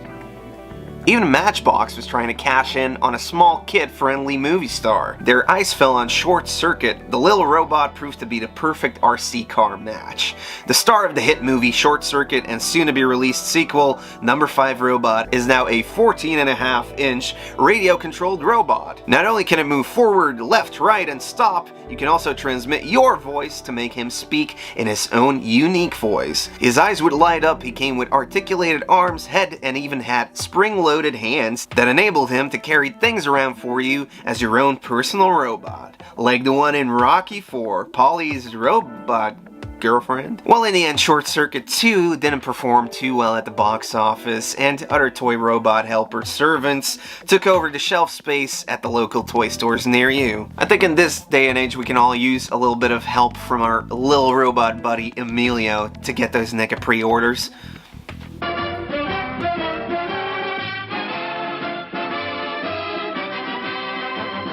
And now, on with the show. Dark Crystal was another 80s masterpiece, co-created by Jim Henson, who most people know from the Muppets. There was a toy line planned. 6 figures would have each come with a piece of the Dark Crystal, creating one of the first Build-A-Crystal concepts. Or maybe better known as the BAF Build-A-Figure. Collect all 6 figures and create your own Dark Crystal. There were also 3 slightly bigger deluxe beasts that would have come out in a window box package. All these can be seen in the 1983 Aviva catalog, and Aviva was a division of Hasbro at the time. So here's why we never saw them on the shelves. The creation of the toy line started a little late, and that in combination with the movie's box office performance, that also raised questions with parents about the somewhat darker tone of the movie. After all, it wasn't Kermit and Miss Piggy type comedy we knew from the Muppet creator. Now, all of these things cost the toy line to get cancelled before it was even produced. But luckily in the present, we can get multiple lines based on the movie and the new series, like the Reaction line, McFarlane Toys, and obviously Funko Pops.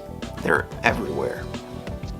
Everywhere. Now it seems like where they went too careful in the 80s and 90s just had an anything goes policy. By now, toy companies seem to have caught on onto the just-in-time principle of kid-bashing and reusing old molds to create the toy lines for these movies. Often, a movie with the appeal for a younger audience would get a cartoon with a toy line to expand the movie's universe to the small screen and provide a longer term for the merchandise to sell. The 90s was also a strange place where wannabe blockbuster movies set a status by prepping their merchandising with a video game, which most of the time was already an existing game with a sprite swap and a toy line. Waterworld. And even with the movie flopping, there would be tons of the toy line out on shelves or stocked up somewhere until they would get discovered again. But what about before Star Wars? In the 70s, Mego Corporation had some experiences creating toys for movies like The Planet of the Apes. But they were also tight with comic book superheroes and even knew Clark Kent, so Superman the movie was no different.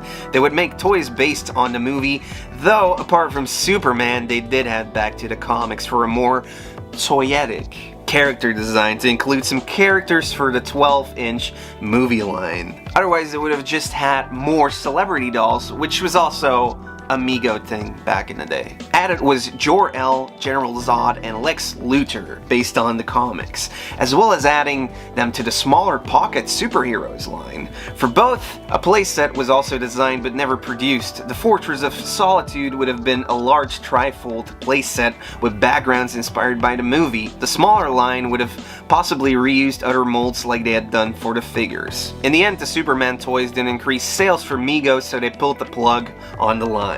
And it wasn't due to Kryptonite, but due to Star Wars taking a big chunk of the toy market share. I'm stuck in a vicious circle with the Star Wars stuff, ain't I? Even James Bond, one of the longest successful franchises, took 007 into space in '79, because it was all the rage. Moonraker, the 11th movie in the series starring Roger Moore, has space espionage and a cool villain henchman we knew from the previous movies called Jaws. So yeah, it was toyetic. They went with the 12-inch toy line they were known for, featuring James Bond, the villain Drax, Dr. Holly Goodhead, which they just called Holly for obvious reasons. Jaws had some delay in the production process, which meant that he would remain to be a European elusive exclusive. But once again, Mego had bigger plans, or should I say smaller.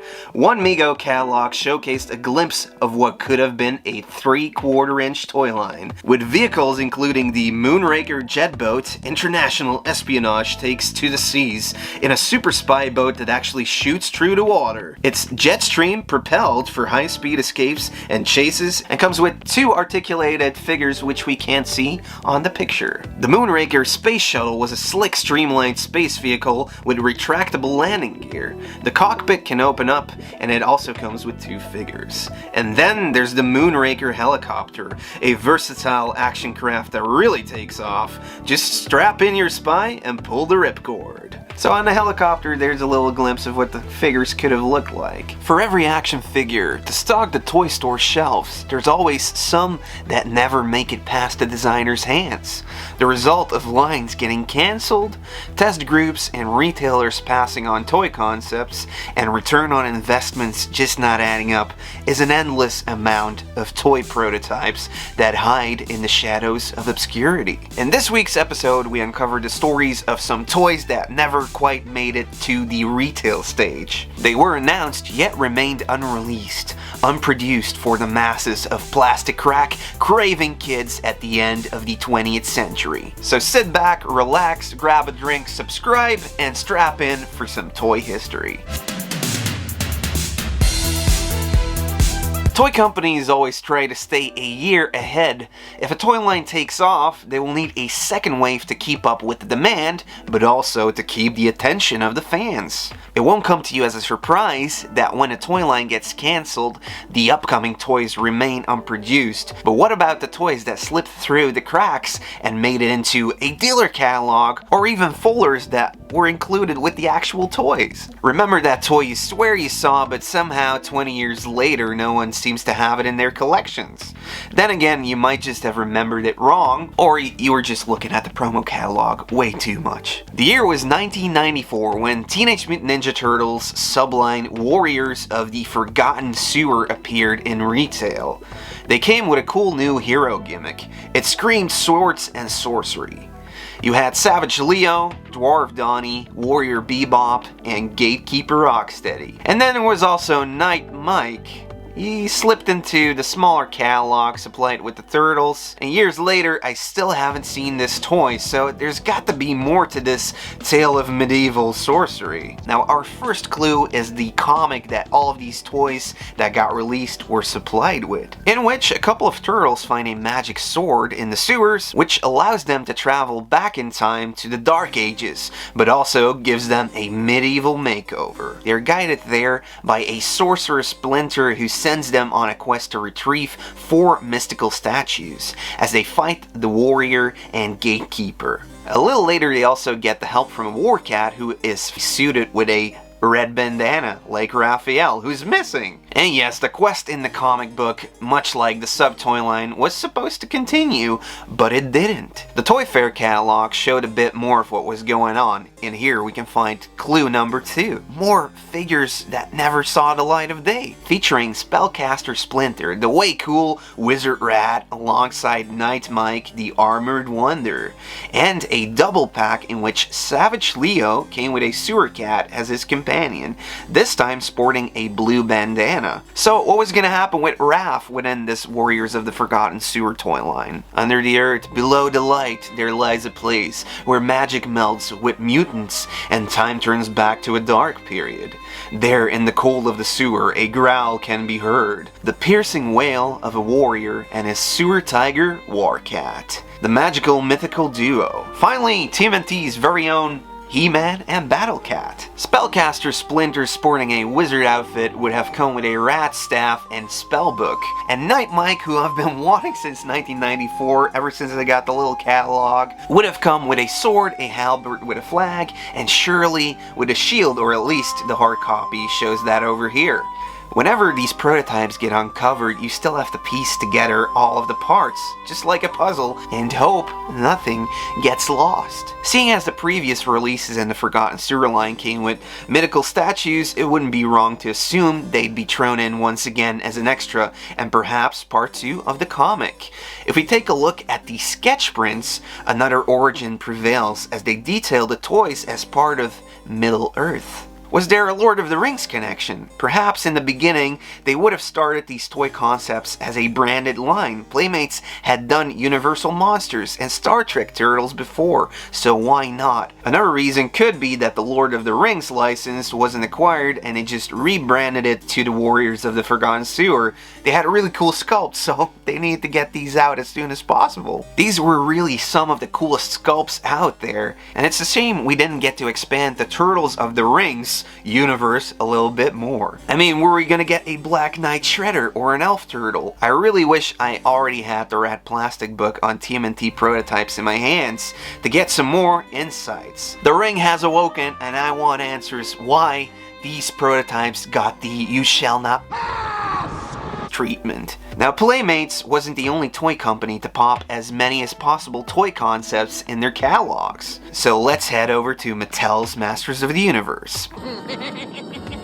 The year is 1985, and you're a sales rep for Mattel. It's not unusual to get handed an extra pair of update sheets to keep maximizing that shelf space with Masters of the Universe products. Say hello to the evil robot, as seen on TV, but I haven't seen this Super Soaker robot in any of the cartoons so far. Just when you thought Skeletor and his henchmen couldn't get any more horrible, this evil robot stalks on the scene. Wielding his laser burst gun, he acts as a mecha muscle to back up Skeletor on his wicked crusades. Crank his right arm and he shoots water from the gun on his left hand. His body holds enough water for extended attacks, there's bendable legs for action poses, so be sure to watch out because the latest revolting recruit to the evil warriors is on the loose. Okay, so we were gonna get a new robot for Masters of the Universe Adventures. Finally, a nemesis for Snoutspout. And even though he's on Skeletor's side, he seems to be decorated with the Horde logo and colors. It would have definitely been cool to add a couple of these to the evil Horde Trooper army. An evil robot army of walking water guns. Well, if you use your imagination, lasers. Mattel was definitely known to recycle things and even shop around the Japanese toy markets for toy concepts they could introduce within their existing lines. The Meteorbs are a prime example where they took the toys and just popped them in without altering scale or anything. And the story for the evil robot seems to fit within that habit. We can trace the toy concept back to a Japanese squirt robot, which has the same mechanism and points of articulation, only the head sculpt seems to be altered to fit within the MOTU universe. It's not too far-fetched that Mattel was trying to appeal to the Transformers GoBots market that had done so well in the previous 2 years, and even the chest-pieced Horde logo seems to be placed like one of those Decepticons Autobots rub signs. There was certainly more that meets the eye to this evil robot, and that takes us on to the next story. Now, Transformers was steering away more than ever from their robot characteristics in their Pretenders line. What is a Pretenders Transformer? They're robots in disguise. Yeah, it's a key component to all of these Autobots and Decepticons. But the Pretender is a special external armor shell that can disguise their very nature as a robot. No more hiding as a piece of machinery, a microscope, cassette deck, or a cool ride. Pretender shells allow the Transformers to take on the appearance of a native life form. On the one side you had a human in battle armor, not looking suspicious at all, and for the Decepticons you had cool looking monsters that would definitely go unnoticed. Another thing that went unnoticed was the double Pretender concept. You basically had a combiner bot within one Pretender shell. Until 1996 rolled around and 2 prototype shells were on the showcase that year at the BotCon convention. On a special display table alongside a prototype for Unicron, we can see 2 unknown toy concepts. A 4-armed spider creature and an armored gorilla. Now for each one, another prototype shell has been found with different paint scheme, so there's probably more out there. The gorilla is gray with red armor, and there's also a brown painted one with black armor. On the gray one you can see he's wearing a helmet. He would have come with 2 weapons that could also hook up to its back. The spider came in a black and gray paint scheme or just brown. It has a real villain look, ready to go to battle with bullet belts, teeth, claws, and horns everywhere. I haven't been able to trace down any accessories or guns for this one, and for both, nothing seems to be known about the combiner bot that would have been inside. Would they have taken the animal or insect team a bit further? Nobody knows, but the double Pretender would have given the kids 4 characters in total to play with. They would have also been the same size as a regular Pretender, but they would have opened at the back to extract or hide the inner robot, unlike the regular Pretender shells that opened up down the middle. On the gorilla's shoulder, you can kind of see the hinges of how they would open up. And for our next toy concept, you didn't need any infrared vision. This guy was in plain sight in most of the toy catalogs, but somehow remained unreleased. Thundercats Redeye was another toy concept which prototype not only found its way to the Toy Fair but also the LJN's catalogs, where he proudly poses next to the Rampagers, Driller, and Stinger. A new assortment including not just ordinary characters but unique action toys. Redeye shoots flying discs from his chest and has posable limbs and head. The toy is based on a cartoon where he is a member of the fearsome Lunatics. From the Dark Moon of Plundar, he's got enhanced vision capabilities allowing him to see in infrared, so he's able to detect any unproduced toys out there. He has the disc shooting action in which he uses the spinning discus called the Sidewinder, and before he shoots it out, the disc can also be used to shoot electrical beams, but we'll let your imagination take care of that. It was going to be the first of the Lunatics to be released. Redeye was definitely in the cartoon enough times to get a character developed into a toy, and even had a fun gimmick. They poured heart and soul into creating this toy, from sketch to blueprint to engineering the action feature and even prepping the card art for this one. Just a couple steps away from being added to an LJN 12-pack shipper box onto the next Toys R Us. But somewhere down the line he got lost into the endless abyss of unproduced toys. The end. I want to give special thanks to Chris Fawcett, who has been helping me out with the TMNT part of this video today. Be sure to check out his rad plastic book on TMNT prototypes and the toy line. You can find the link down below. I would have definitely loved some more Warriors of the Forgotten Sewer toys, but which toy concept in this video could have been on your Christmas list back in the day? Leave it down in the comments below. There's no toy line too big or too small to have no prototypes slip through the cracks on their way to the production line. In this episode on Unproduced Toys, we dig through the archives of toy lines and toy concepts, uncovering what could have been your favorite toy back in the day. So be sure to subscribe for more 80s and 90s toy content, and let's strap in for some toy history. It was the 90s. Neon colors were everywhere, slipping into color schemes for toy lines and even on the hair of your troll action figures. Yeah, every decade seems to have had their own troll craze. Ever since Danish woodcutter Thomas Dam came up with the Dam doll or Good Luck doll.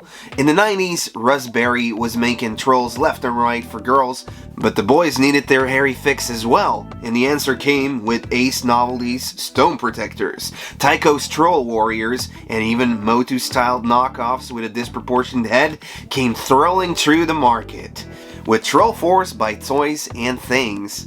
Then in 1992 there was Hasbro's contribution to the action figure troll craze in the form of Battle Trolls. The original Battle Trolls were big-haired dudes with bad attitudes retailing for $5 to $7, and they were quite big action figures even for the time, standing 4 1/4 inch tall without including their 4 extra inches of hair. There was no cartoon, but the card art told you what to do. Keep them in a dark, smelly place so they'll remain cranky and mean to fight at all times. All of the trolls were styled differently and had their own sculpt, combining the original troll concept with characters from pop culture or action-adventure themes like Vikings, pirates, but also sports-themed trolls and monsters.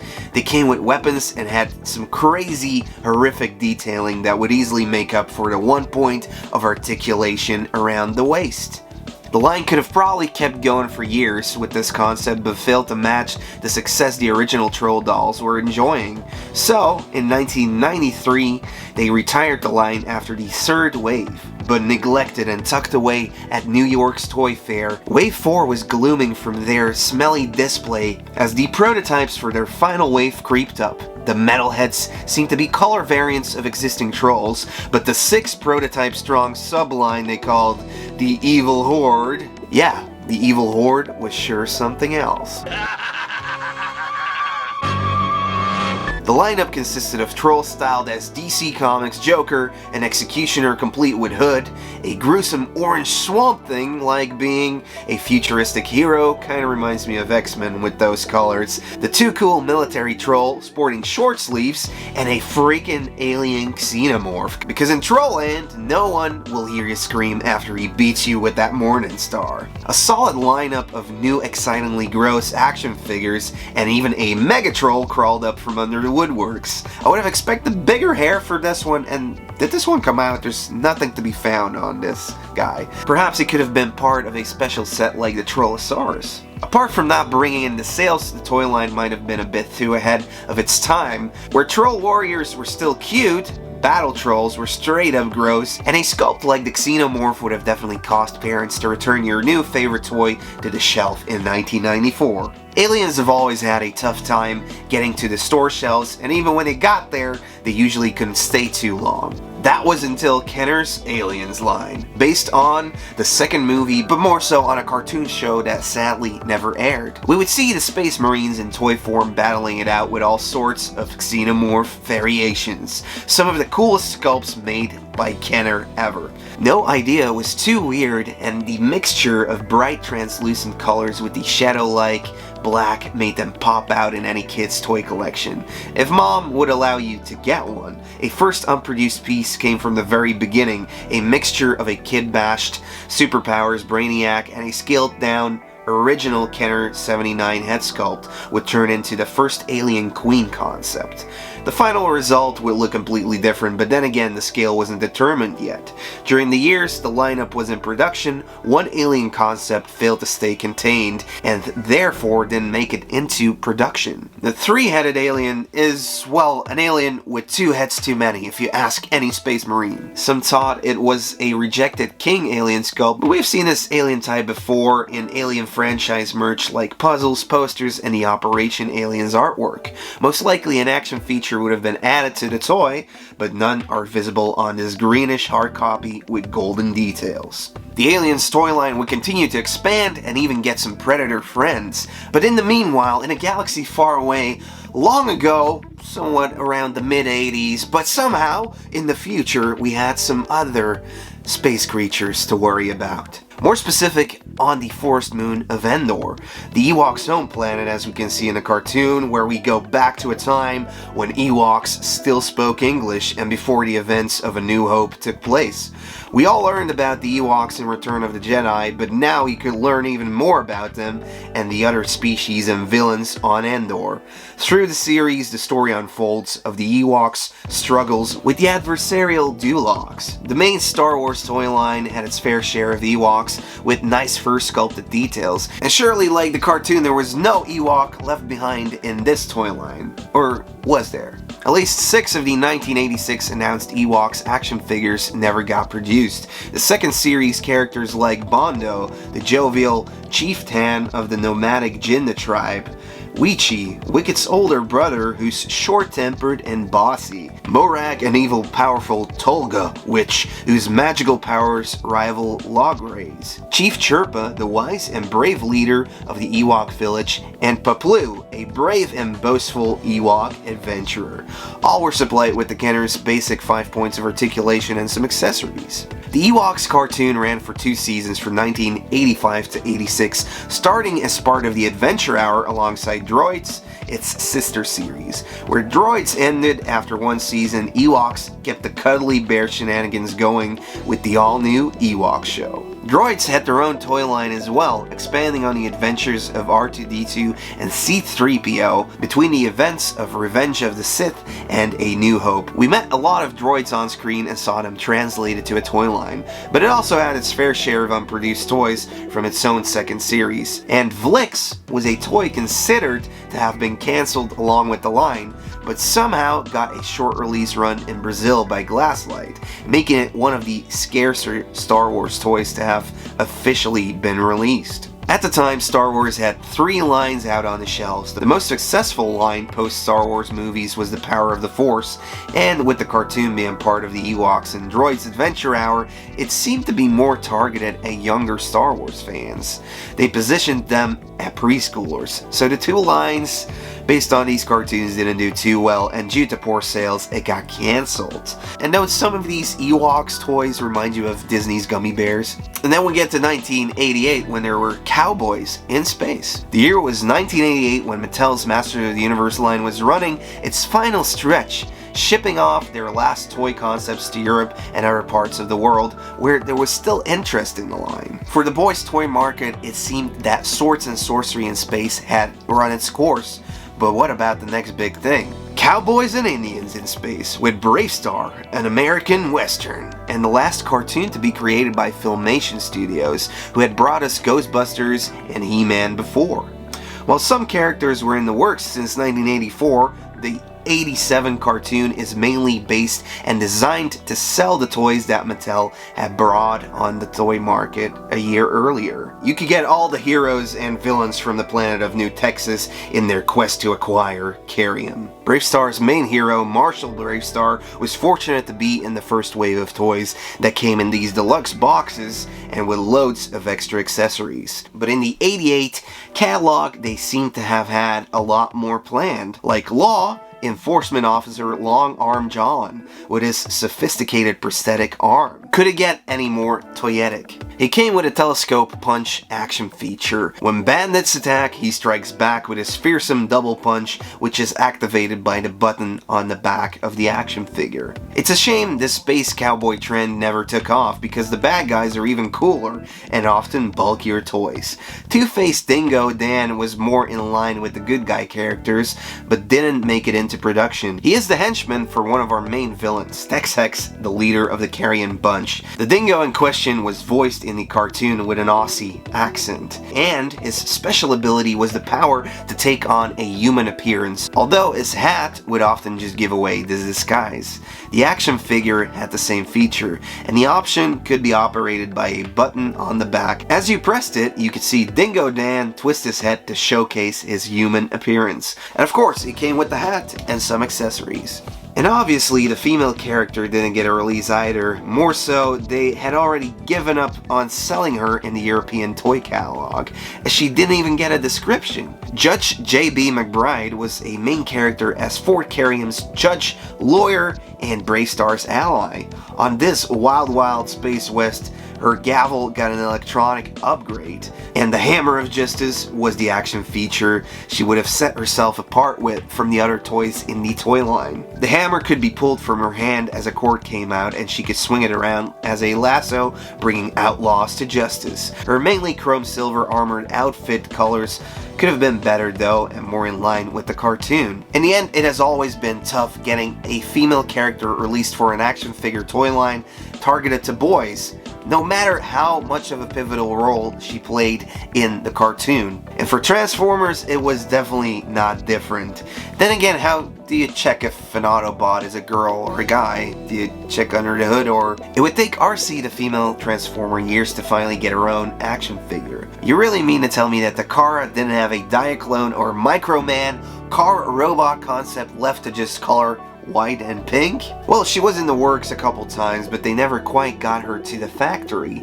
Early designs show that they were working on getting this Transformer on shelves for the girls that watched the Transformers movie. RC played a big part in the film, but even with requests internally at Hasbro, they were still reluctant to release a female Autobot. She continued to be seen in the cartoon series and even the Headmaster's cartoon. A first toy concept was created for the 1986 lineup, but never got past prototype stage. This one was based on the character's animation model for the movie. Then there was also a Headmaster concept that surfaced, and even as a repaint of a G1 Chrome Dome, they didn't pull the trigger on letting it go into production. Then again, in the G1 era, repaints weren't too common. BotCon also attempted to create an RC action figure inspired by the Action Master series, but apparently the cost of tooling would have been quite high, so no RC exclusive was made for BotCon 1996 by Men in Black Collectibles. But fortunate enough for fans, starting from the 2000s, we would get a couple of RCs to join Transformers collections all over the world. Back in the day, a trip to the toy store could get you an action figure, a vehicle for your action figure, or even, if you were really lucky, a playset. Sure, you could turn a couch or a cardboard box into any toy line world with a little imagination, but just like the action figures, the playsets are works of art, with a hefty production and R&D cost, often planned for Wave 2, but also easily scrapped. And in today's Ed's Retro Geek Out, we're taking a look at a couple playsets that didn't end up taking up an immense amount of shelf space. Be sure to subscribe for more 80s and 90s toy videos, and let's strap in for some toy history. The year was 1986 when Mattel's Masters of the Universe announced and released their biggest playset for the classic line. Eternia would bring the home of He-Man and Skeletor to living rooms across the world. A true mammoth of a box, providing you with multiple towers connected by a monorail. And as always, the toys came from a sketch and they had to be produced into a prototype. And there's probably a bunch more playset prototypes out there that never got made, but what would they have looked like? One of the concepts that was never released is known as the Treehouse playset. Keeping the Snake Mountain and Grayskull style, it would have come with a grapple claw, a drawbridge, blaster platform, and a high tower with a zipline cable. Would this have been something that you would have mounted on a wall or placed on top of a table? Nobody really knows. Too bad there's not a lot more known about this one. Masters of the Universe was always taking the playset a bit further and tried introducing new features with every new one. So when it was about time for Mattel to create a playset for their toy line Food Fighters, they took a couple features along. Food Fighters, combat at its cookiest, with the kitchen commandos and the villain refrigerator rejects battling it out.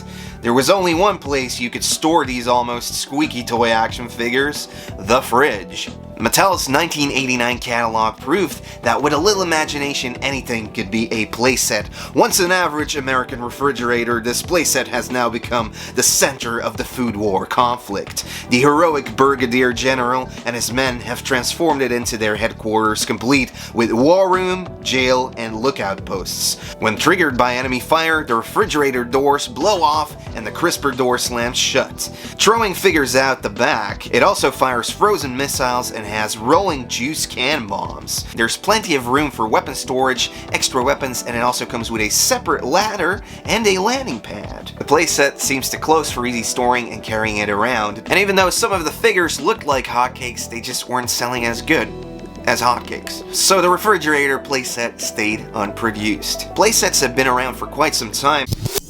It usually came as a total package of small soldiers or cowboys and Indians with their own playing field. You basically had enough with a couple colorful panels as a background to pose your figures in. It took a while before they started making them into plastic with custom toy line sculpts. Kenner's '81 release of the Clash of the Titans movie toy line, they had planned the layer playset to be released. This playset would have been 9 inches high and was divided by 3 sections depicting Medusa's eerie chamber, Calibos' swamp, and the Kraken battlement. There would have been passageways from one section to another, and you could fold it up and dismantle it for shipping. The set would have also included some molded accessories. Calibos' throne is amongst one of the accessories. It seems to be a vinyl fold-up playset, much like the old Mego sets, and definitely a nice addition for the toy line. When you see the Kraken towering next to it, it all made sense. Too bad we can't see the art on the other 2 sides. The one we do see has some creepy artwork, and it could have probably been a Slayer album cover.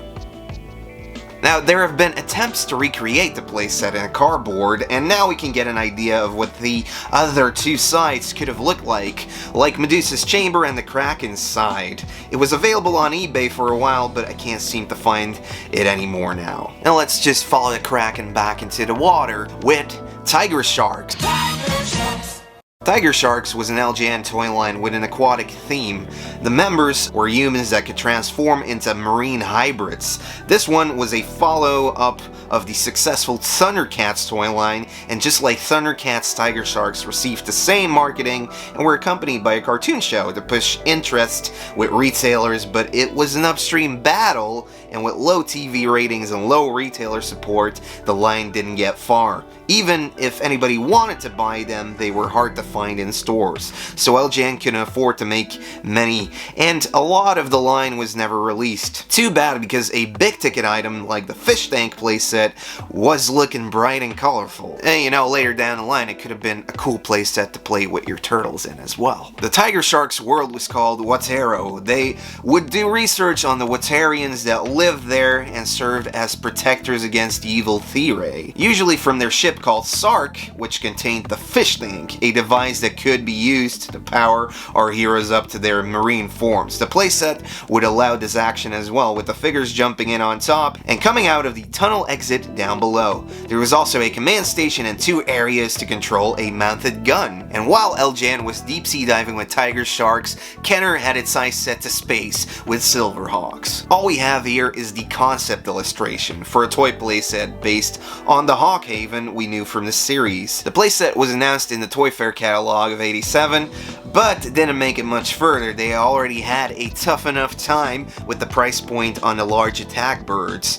The Hawk Haven playset is the Silverhawks fortress against the evil mob of Monstar. Now kids can recreate the same Silverhawks fantasy with the Hawk Haven playset. The strategic headquarters for the Silverhawks is a hawk-shaped fortress perched on an asteroid and is featured in every episode of the Silverhawks animated program. The playset opens up and includes a gunner station with a firing missile, an opening entryway, a jail cell for captured villains, a moving elevator, purchase for figures, weapon birds, and it also came with an easy to carry case feature. So pretty much ticking off all the right boxes for a good playset. It's a shame we didn't get to see how they would have executed the prototype for this playset, but if they needed a place to crash, the Silverhawks could have sought refuge in the first playset for the Bucky O'Hare toy line, if it ever got made. Bucky O'Hare's Righteous Indignation playset. This could have been a very futuristic playset with an interactive design based on Bucky O'Hare's floating diner. You had a planet-type base balancing the spaceship above. You could control the movement by the handle, which also controlled the trigger for shooting gravity-fed missiles. And on top, you had a removable recon pod with 2 spring-loaded missiles. In another catalog, they did scale the playset down to a vehicle-type toy, more in line with what the cartoon representation was of the vehicle, but the first design didn't get lost. It would have come with the same recon pod. Unfortunately, the whole second wave got cancelled by Hasbro, and so did the hopes the Righteous would fly around next to the Toad Croaker once more. And from the Toad Wars, we head into the Skeleton Wars. Back when Skeleton Warriors marched into the battlefields armed with a comic book and cartoon, they too had everything planned for a great toy line and a second wave of toys.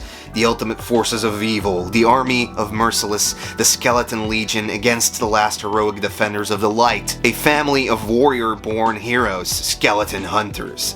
This futuristic deadly world had to have a playset, and with the skeletons being the showstoppers, it had to be the Baron's lair. This great thing was meant to be the house these bone-bashing figures would live in. It is the most terrifying playset never unleashed on the toy action figure market. It was set to be released in 1995, but I don't see it in anyone's collection. Baron Von Dark's Skull Fortress had a ton of gruesome detailing and features. The skull opens up, revealing a missile launcher and a passageway in. The sights can extend into towers, and there's a pod with blasters that can detach itself from the playset. That was very great. Seems like this one hadn't received its final colors, or any colors at all, really. For Skeleton Warriors, heads had to roll, and unfortunately it was their own. Due to poor sales, this playset is now not residing in the toy collections all around the world. And back in the day, it would have definitely been a bone-chilling sculpt to have out on display in any kid's toy room. Now today, we're not the only ones taking a deep dive into history, because history was a big part of Bill and Ted's Excellent Adventure. There was also a toy line made by Kenner based on a movie and cartoons combining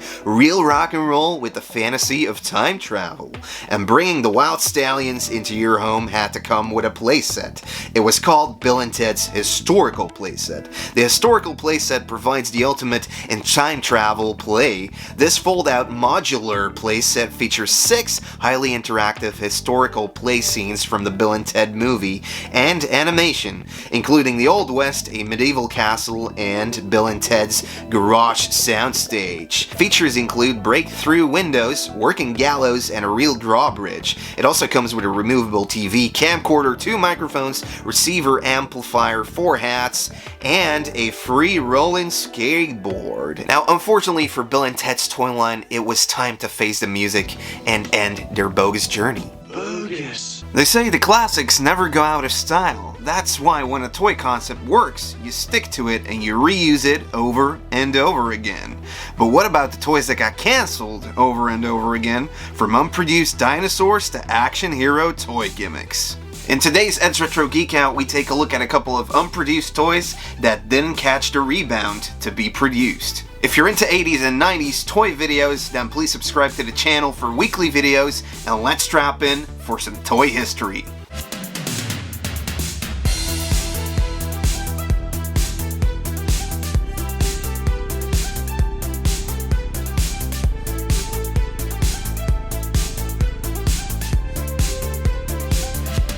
Was there ever a time that dinosaurs weren't cool toys? Let's face it, they never really died out.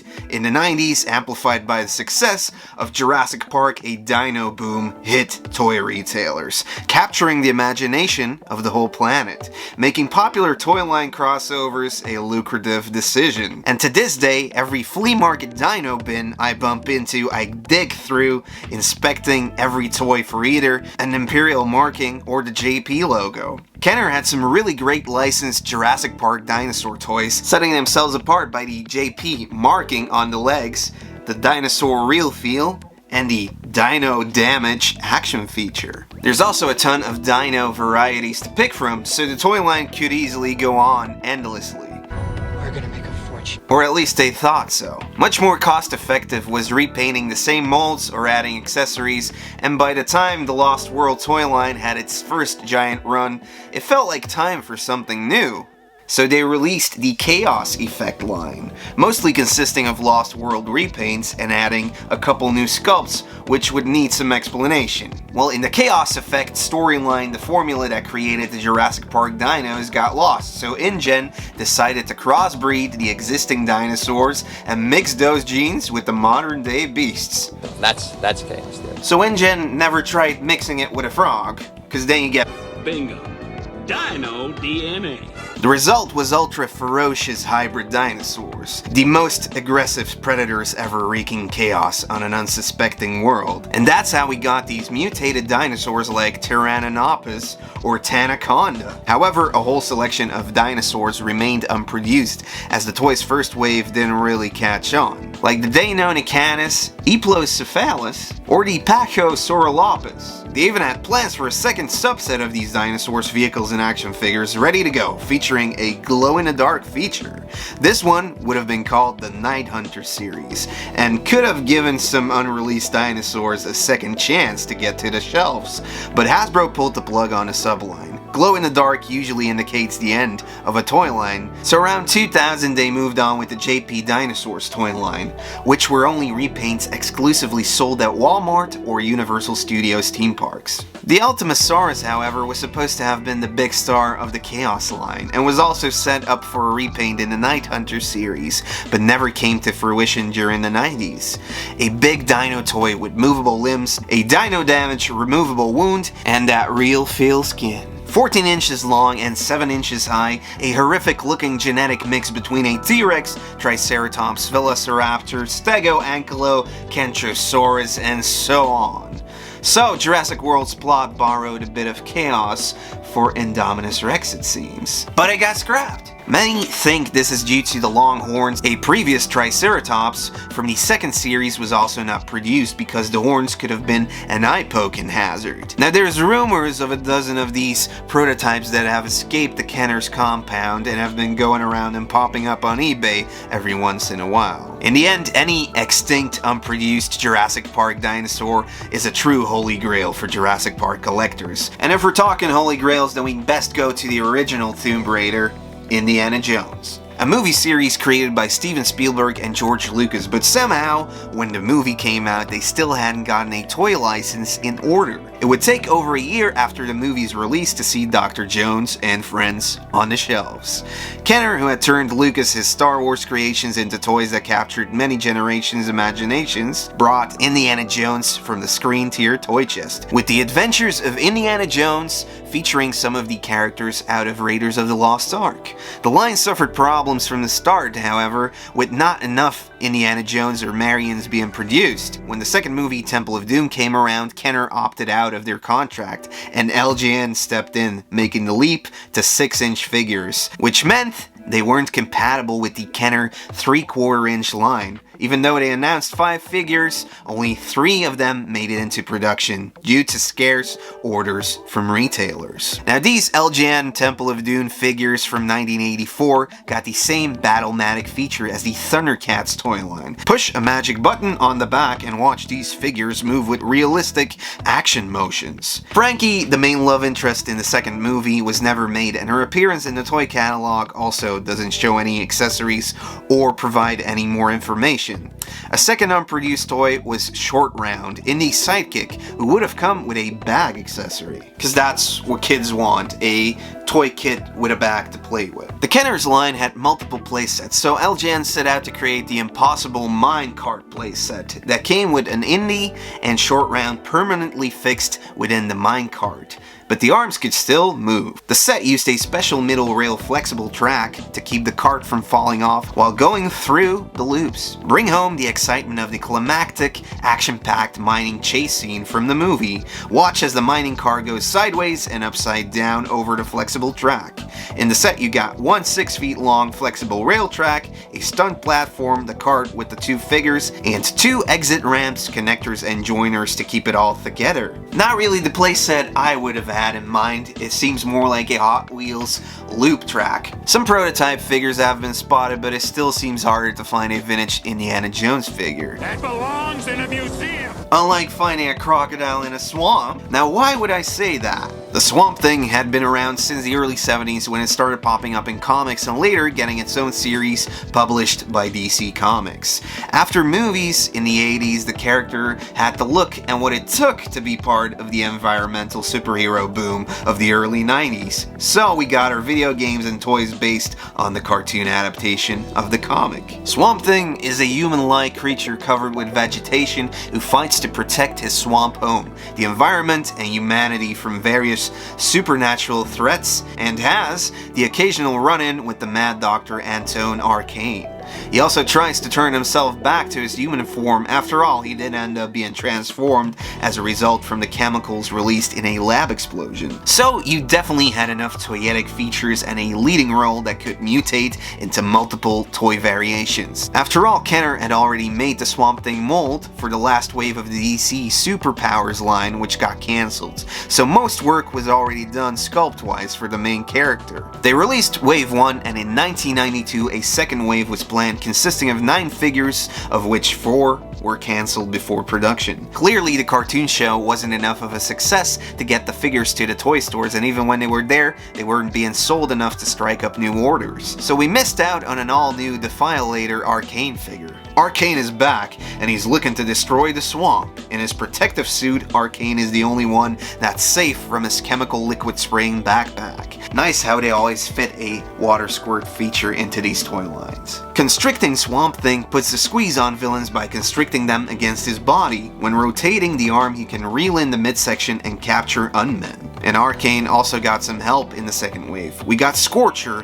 who never appeared in the cartoon and was kind of a kid bash of multiple RoboCop Ultra Police toys, also made by Kenner. This eco-villain is just a hunk of burning mutant. He sprays flames to burn down the swamp and comes with a spring-loaded claw missile. The alligator Swamp Thing is the ultimate chameleon, as he can take on the shape of any plant or animal in and around the swamp. He transforms into an alligator with spring-loaded jaws boss for capturing unmen. It's too bad that this toy engineering concept didn't get released, but many years later it got retooled and used in the GI Joe toy line. Or at least it was set out to be released with the GI Joe Manimals. Announced in the 1994 Toy Fair catalog were the GI Joe Manimals, alien bounty hunters that stalk the stars. From a distant universe come these radical reptile aliens. Each figure features its own mutating body change action. Kits convert them from normal aliens to the meanest mutated monsters this side of the Milky Way. These weren't the Joes we were used to from the 80s, but more like the mutated monsters we had already seen in the Star Brigade subline, and the Manimals would have been their own series within the Star Brigade group. Feature-wise, they look more like a Transformer or a Mighty Morphin Power Ranger Automorpher, but one of the prototypes looks a lot more like the Alligator Swamp Thing. One Manimals prototype has surfaced and doesn't really fit the description we just read before.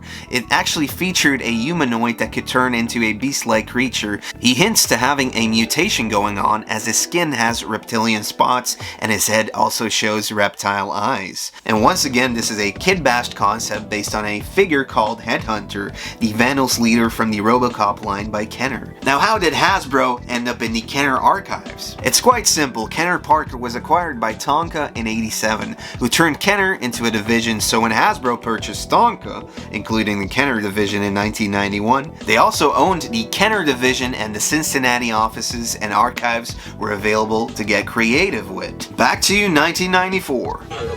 If all had gone well, we would have seen 6 of these Manimal monsters hit the toy shelves at the end of 1994, but the same year also marked the end of the GI Joe A Real American Hero toy line. A shame, as these were chock full of gimmicky goodness and toy engineering. The toys had already progressed to the production stage, so there's approximately 75 advanced production samples that survived the destructive testing used to determine if Hasbro standards were being met. The production samples are out there, people. Go and find them. The lineup consisted of Warwolf with mutating body change action. Just push the head back and flip up the chest to reveal the abundance of alligator teeth. Then you had Iguanus, the crocodile type we knew from Swamp Thing, and also joining us is Slitter, who unveils a snake as you tilt back the head, and a serpent head on 3 hinges unfurls. Now, Vortex and Spasma have their helmet or entire upper torso opening up to reveal the alien and predator-like beings inside. Vortex is the only one that didn't really pass the testing phases. Perhaps all of those panels broke off too easily. Spasma had a button on the back, first opening the helmet, and when you pressed the button again, it could spray water. Then lastly, Zigzag. You could zigzag around by pushing the head down and then repositioning the limbs. And all of the toys came with a big space gun. Now, it's a shame that these Manimal toys would remain unproduced until the subline was brought back in 2001. Brought back to life and produced exclusively for KB Toys, with a first wave including Iguanus, Warwolf, and Slitter. All of them had been recolored and came with the original packaging art from the 90s. However, the reintroduction of the line wasn't successful enough for the second wave, so the remaining 3 are still unproduced Joes. Luckily, most of the prototypes have been found and are on virtual display for your viewing pleasure on 3DJoes.com. Definitely worth a visit if you're a GI Joe's fan. Now, if there's any of these unproduced toys that you would have definitely grabbed if they had made it to the toy stores, please let me know and leave them down in the comments below.